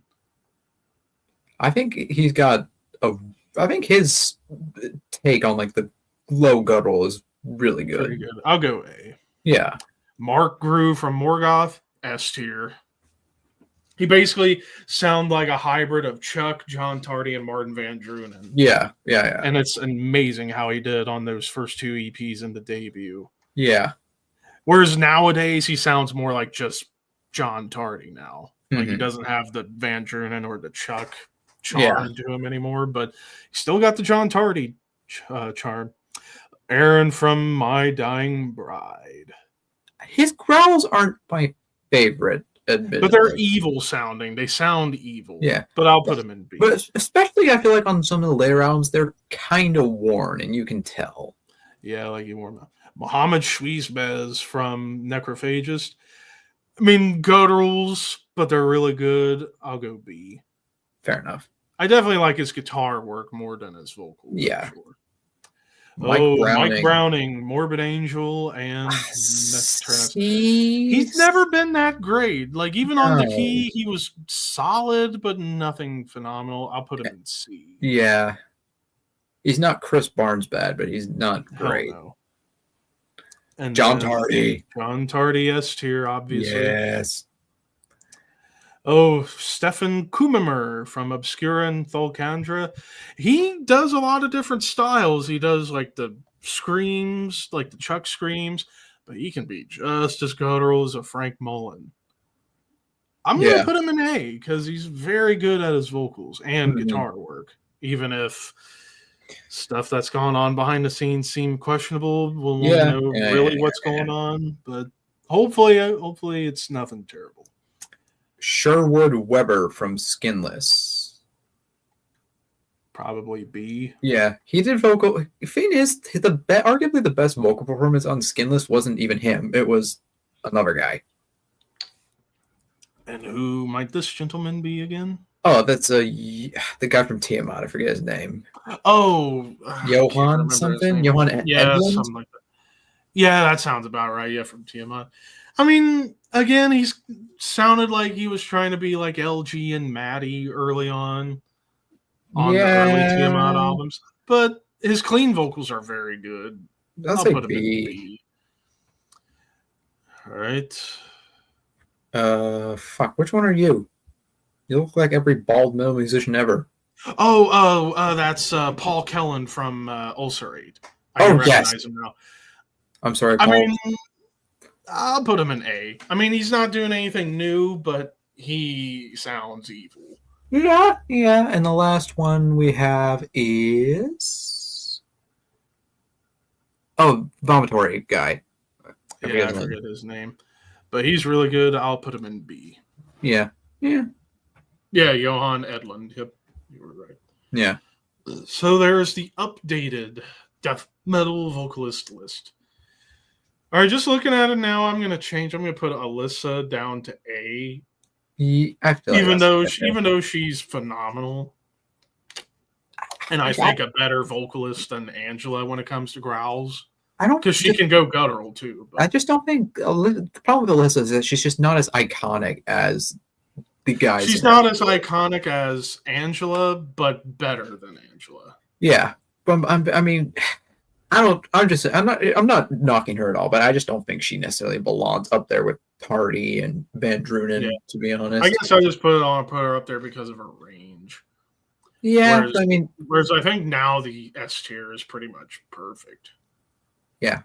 Pretty much. So yeah, Michael, Martin, Chuck, Frank, Dan, Peter, Jeff, Travis, Chris, David, Ross, Tardy, Mark, Ross, Joe, Peter, Barney, Steve, Carl, and Daniel. Yeah. Although I'm going to be honest, I'm going to add Maddie and LG into S tier. Yeah. I'm pretty sure I was the one who wanted to add Maddie to S tier. And I'm adding Corpse Grinder into S tier as well. Yeah. Yeah, they're all worthy of S tier, if you ask me. I'm almost tempted to put Lord Worm in there too, though. It's his vocal. He only has 2 really good performances, and then his other performances are not great. Yeah, and also there's also still one vocalist glaringly missing on here, and that's Dallas Toller. I can't just get off my back. I know, but still. If he were on the list, he'd go into S tier. Oh, that's the vomitory guy's name, Eric Runktbist. And then for any other fixins on A tier, I think A tier pretty much is pretty set. pretty Yeah, much set. And then B tier's pretty much set. they're just kind of these are all just like the middle of the road guys, pretty Or the much. standard vocalists that are good at what they do. Yeah, Actually, you know what? There's a part of me that wants to put Will Romer in A tier, but he's at the same time, he's just like the standard brutal death metal guy. He's just one range, one just low guttural. Yeah. And then I'm actually trying to remember who this was. That's Jurgen from Grave. From Grave. Because we have Ola in, and he's an A tier. Yeah. And then I forgot who this was.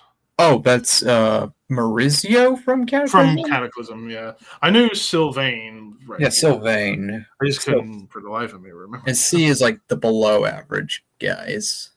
Yeah. Or the guys that were once great, but not great anymore. Does Patrick Mamelli belong in C tier? I don't know if he's bad necessarily.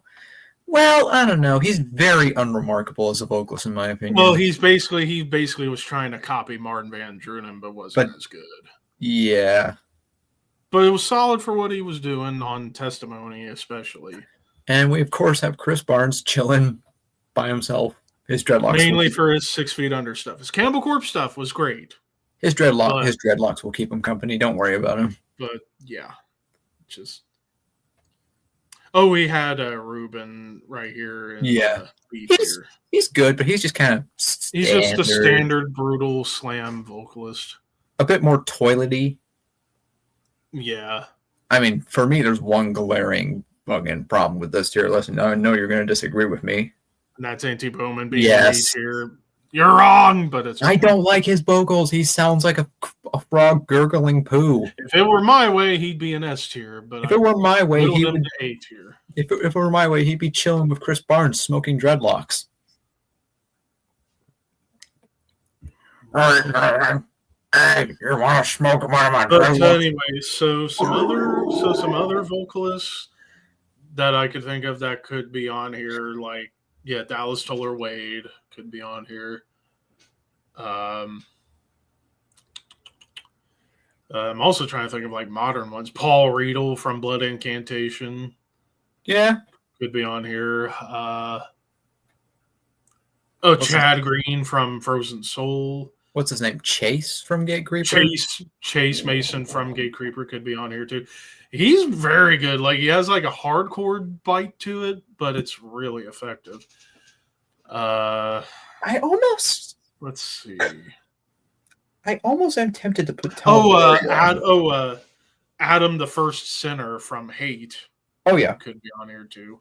He's like the only like consistent member too, isn't he? The only original member that's still there. Sauron from Decapitated. Because he was on the first 3 albums. They've had a bunch of different vocalists though, haven't they? They've had 4. Yeah, see, that's kind of why I try to avoid like having bands that have like multiple different vocalists. But the one main one that everyone loves is Sauron, who was on Winds of Creation, Nility, and Negation. Mm-hmm. Then they had a different vocalist for Organic Hallucinosis, and then the last 4 they had Rasta. But now they got somebody new who I think's better than Rasta. Yeah. Other ones that could have been on here. Tommy Youtson from Amorphous. Who was the vocalist in Disincarnate? Oh, I forget his name. But I think that was like a one and done for that guy, I think. Disincarnate. That was Brian Segan or Keegan. And he was in pretty much nothing else. Yeah. Let's see, other ones that could have been here. I'm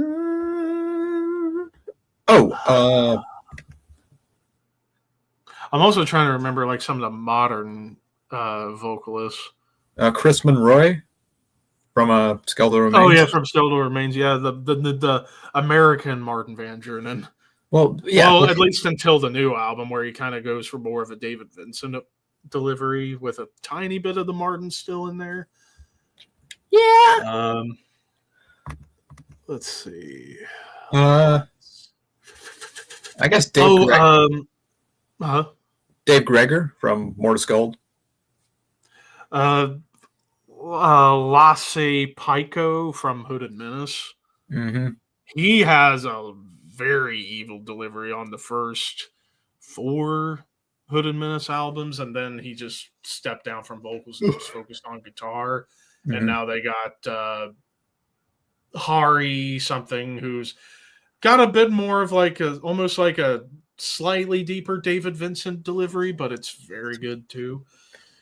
Other vocalists I'm trying to remember off the top of my head. I mean, I guess Jonas from Catatonia could count. Yeah, you could count. Motherfucker.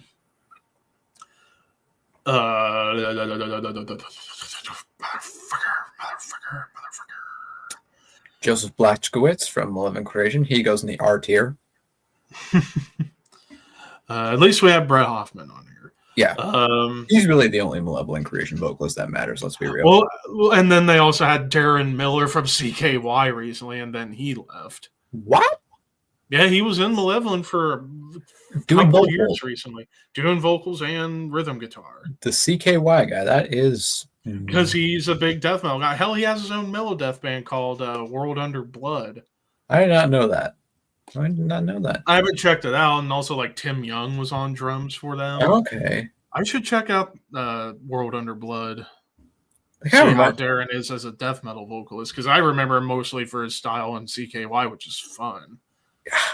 Did they have like a bunch of like people on those like Malevolent Creation albums? Like they had they've had a ton of turnover. And I think it's largely because Phil's seemingly hard to work with. I'm talking about like even just like guests, like musicians stuff. Like they had like Mike Thompson from Slipknot on like one of their songs. Yeah, because Mick's a big Malevolent fan, big death metal fan as a whole. Well, I feel like all the Slipknot guys are probably Normie from Australia. Damn, well, you must be like early in the morning or afternoon, probably over there. Greetings from the land not down on. Greetings from down under. Greetings from the land not down under. Our toilet bowls flush the right way here. Oh God. But anyways, so other vocalists I'm trying to think of off the top of my head. I could say a few of the ones from Blood Red Throne, but they've had a lot of different vocalists over the years. The one that they had the longest, Bolt, who was from 2013 to 2023, or 2011 through 2023, he could have been on here because he was on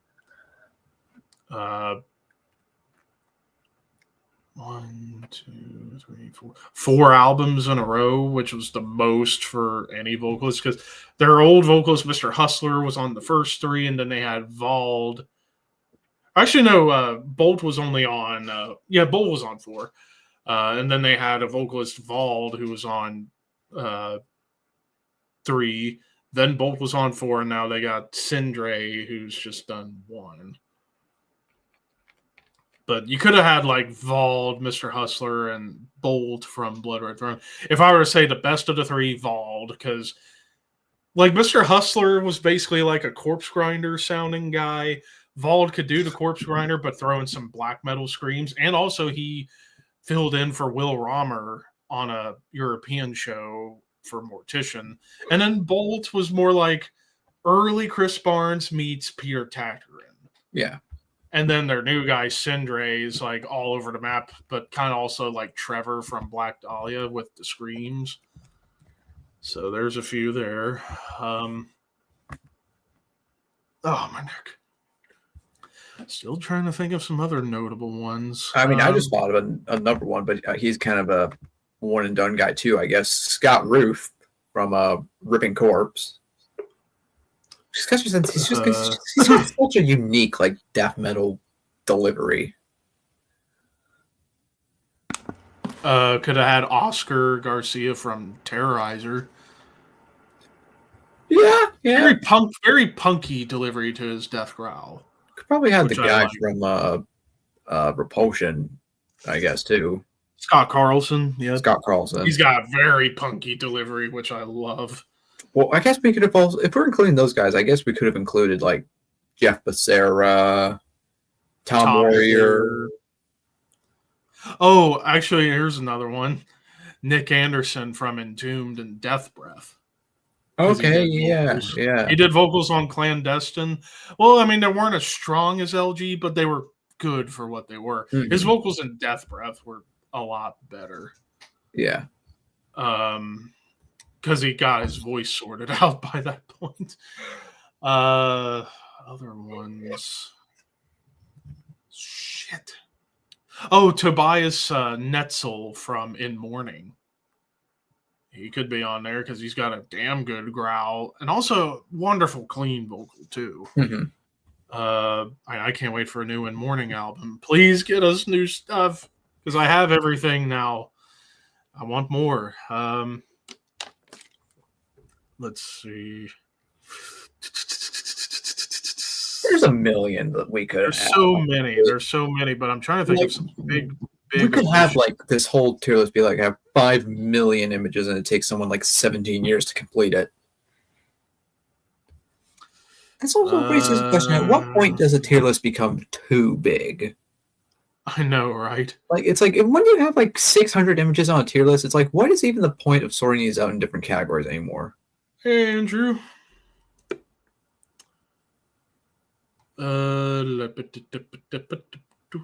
So how about we actually do just a random tier list now?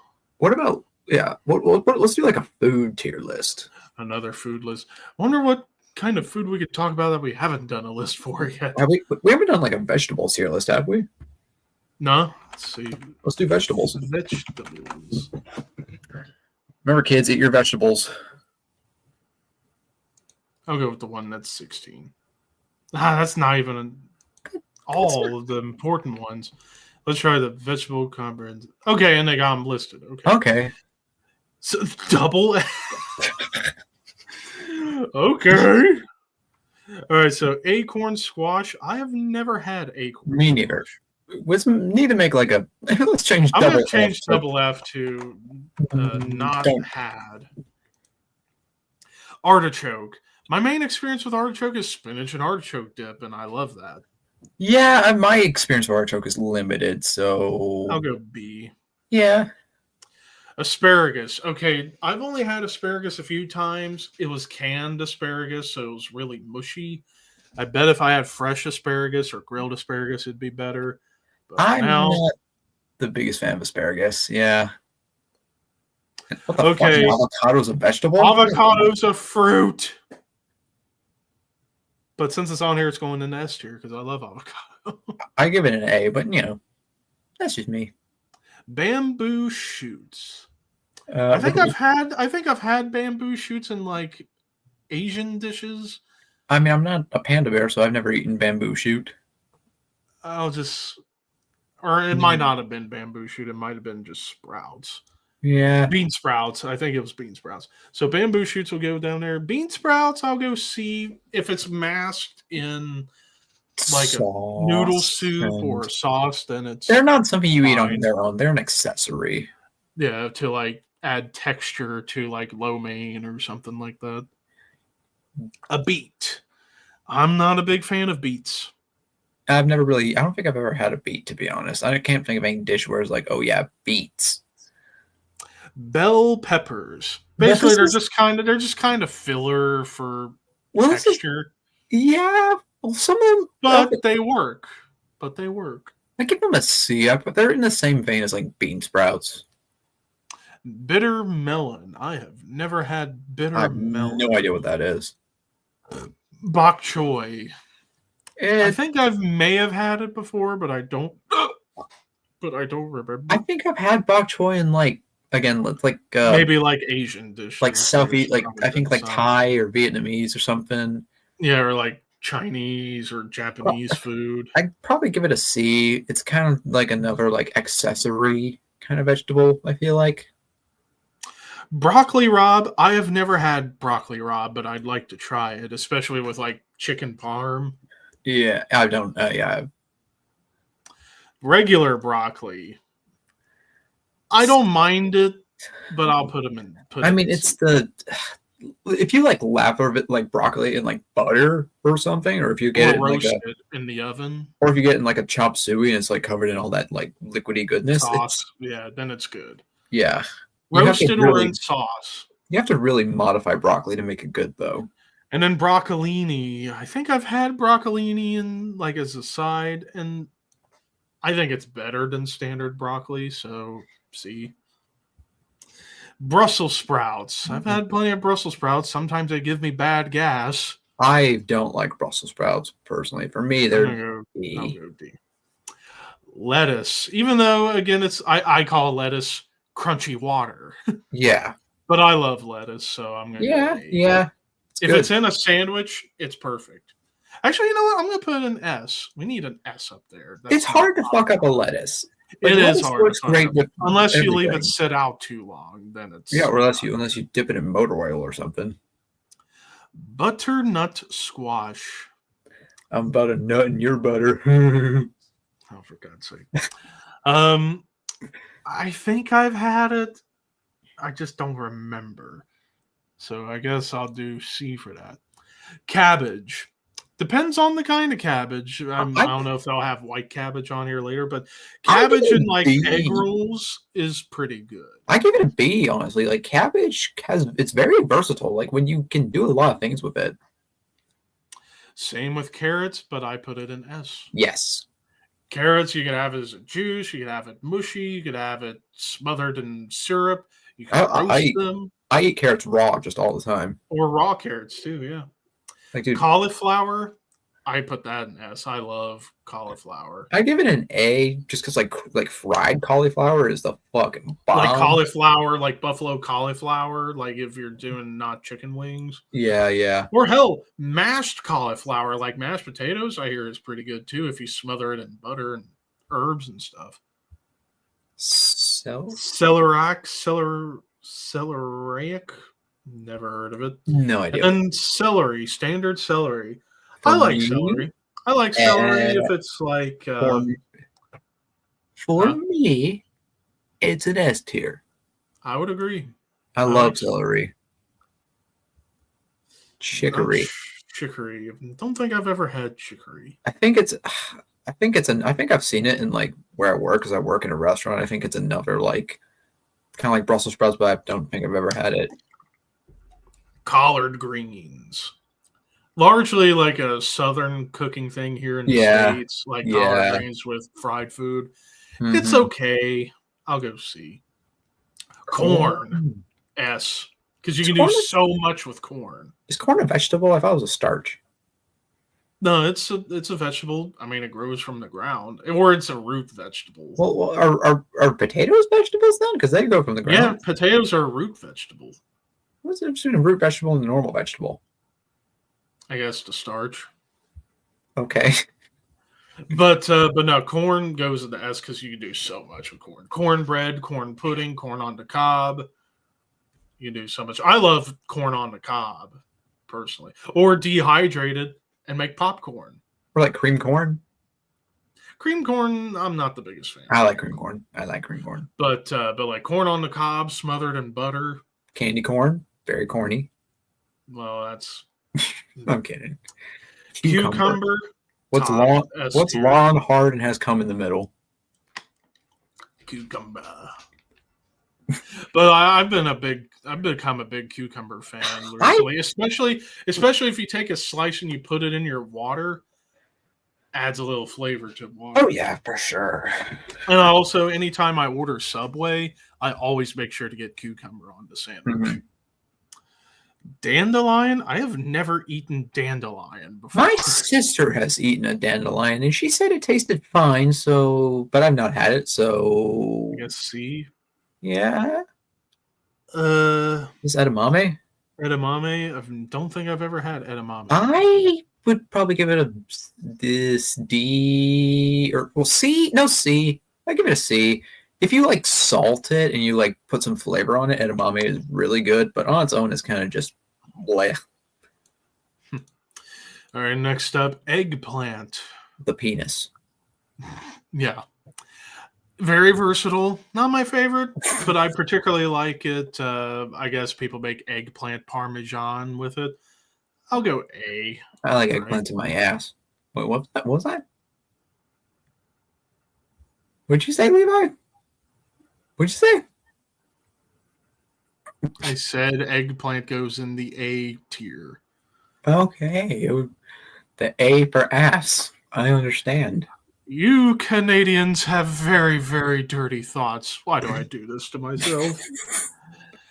Anyways, Endive or Endive. I hear it's good, but I've never had it. I don't know what it is. I've never heard of this until right now. I've heard of it through Gordon Ramsay, and I hear it's really good, but Where's the fucking Endive sauce? Fennel, which I don't think I've ever had, but I hear it's really good, especially if you put it in like spaghetti sauce. It adds a little flavor, but I've never had it. Fennel sounds like slang for like a street drug. Hey, you like that fennel, man? Give me the fennel. Fiddlehead? I have never heard of Fiddlehead. Fiddlehead. Is that a new Buckethead album? Gylon? Never heard so of blue? It. Is that just my screen, or is it fucking blue as shit? It's like a bluish green. Garlic Scapes? Garlic Scapes. What is this? Just like Garlic Scapes? I've never heard or have had it. Green beans. Green beans goes S tier. I probably you can't go wrong. You can't go wrong with a good green bean, especially in like here in the States, it's a Southern staple to have green beans with your like fried chicken or meatloaf or whatever. Yeah.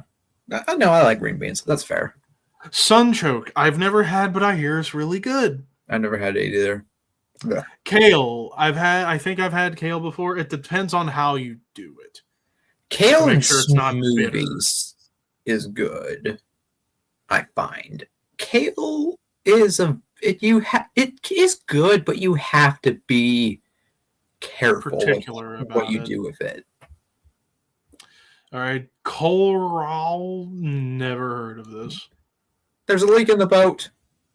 Every time I see a leak, I want to say I've had leeks, but I don't know. Well, a leek, and I hear it's good. It's just like an onion, basically. It's like a green onion. Lima bean. I've had lima beans recently in like frozen lo mein, and it's just filler. Just filler, so like like Brussels sprouts and stuff. Okay. What is that? Can't remember what this is. What is that? I wish I could do like a image search. Oh, I guess we'll. Huh? Oh, I'm full screen. Oh, you went full screen? I didn't know you could do that. But I don't know what this. Mustard greens? I have never heard of mustard greens. I've heard of them. I don't know what the heck you would use them for, though. Okra. I've had okra before. Don't care for it at all. And that's another southern thing here in the States, and I don't get it. I've never liked okra. Olives. Well, it depends on the kind of olive and what you use. Green olives in particular, I'd say, are probably A for me. If it were black olives, I'd put it S. in S. Yeah. Especially on pizza. Oh my god, yes. It's just onion. Regular onions. Okay. Here's my thing about onions. As they are, I love them and they're versatile. However, it has to be done right for me to like it because a lot of times if I eat something that has too much onions, on the toilet over and over again. Yeah. But as it is, it has to go in S. Well, here's my thing. Well, I don't know. Raw onions? Raw onions I can't do. Raw onions I cannot do. What? Caramelized onions? Well, so onion rings. I'd probably put them in A, honestly, because like carrots or celery, like I would eat those raw, no problem. I wouldn't eat a raw onion. Yeah. Or a lot of times it's like because like get like a donair or something, and they just put a bunch of fucking raw onion in it, and it's like why? Like I get lettuce and like bits of chopped up tomato, but raw onion? What are you doing? Parsnip. I think I've had parsnip before, and it wasn't bad. I don't think I've ever had parsnip, to be honest. Peas. I've had peas plenty of times in my life, mushy or what have you. I mean, if it's mushy, it's not the best, but if it's masked in like pot pie or I'd say lo mein or whatever, but if it were fresh out of the pod, it'd probably be different. But yeah, I'll go B. I like peas for what they are. Radicchio, never. It just looks like a purple cabbage. It's like purple. I think it's a purple cabbage. Okay, so if it's purple cabbage, I'll put it an A. I like purple cabbage. Yeah. Radish. I've had some radishes and salads. It's again kind of like filler, just add crunch, but it's. Oh, Levi, you look so radishing today. Actually, I'm not sure what that is. It looks like a fungus. It looks more like a flower than a vegetable. Like dandelions are technically flowers, but whatever.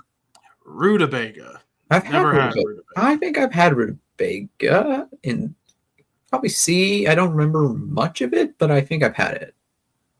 It was all right. Now we get into snap peas and snow peas. I've had snap peas. Basically just the same as regular peas, same with snow peas. So that both go into B. Sorrel. Never heard of that. How many fucking vegetables are there? Jesus Christmas. And they're missing potatoes. Spinach. Spinach artichoke dip's really good. Spinach and like sauces is not bad. Spinach and salads is. And it's good too. Or fresh spinach in a sandwich. Yeah. Spinach, the thing with spinach is that you have to be very conservative with it. If you add too much, it will completely ruin your whole day.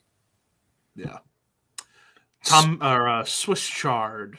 I've had Swiss chard. I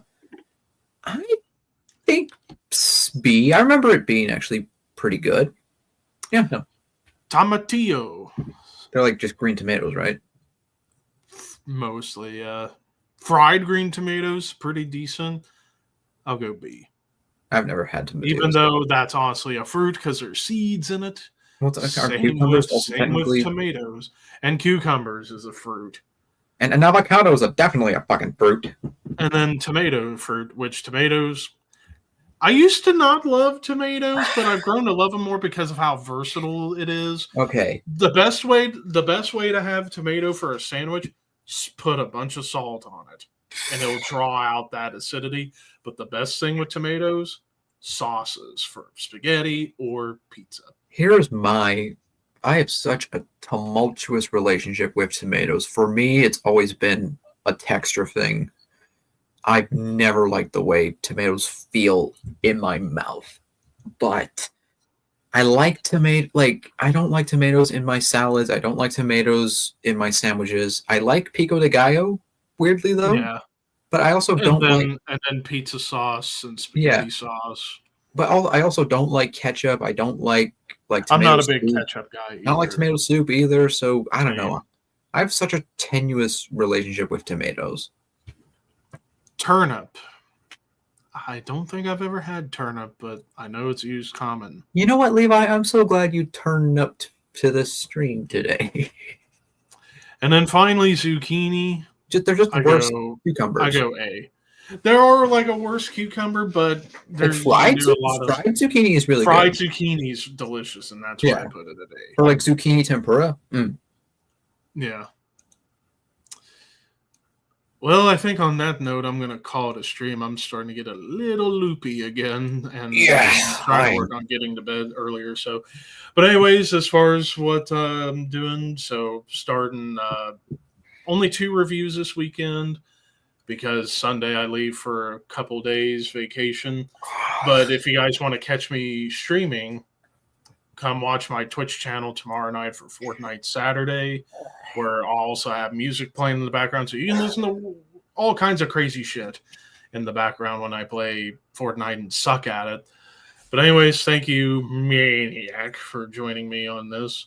Thank you for having me. But until next time, horns high, dreams wet.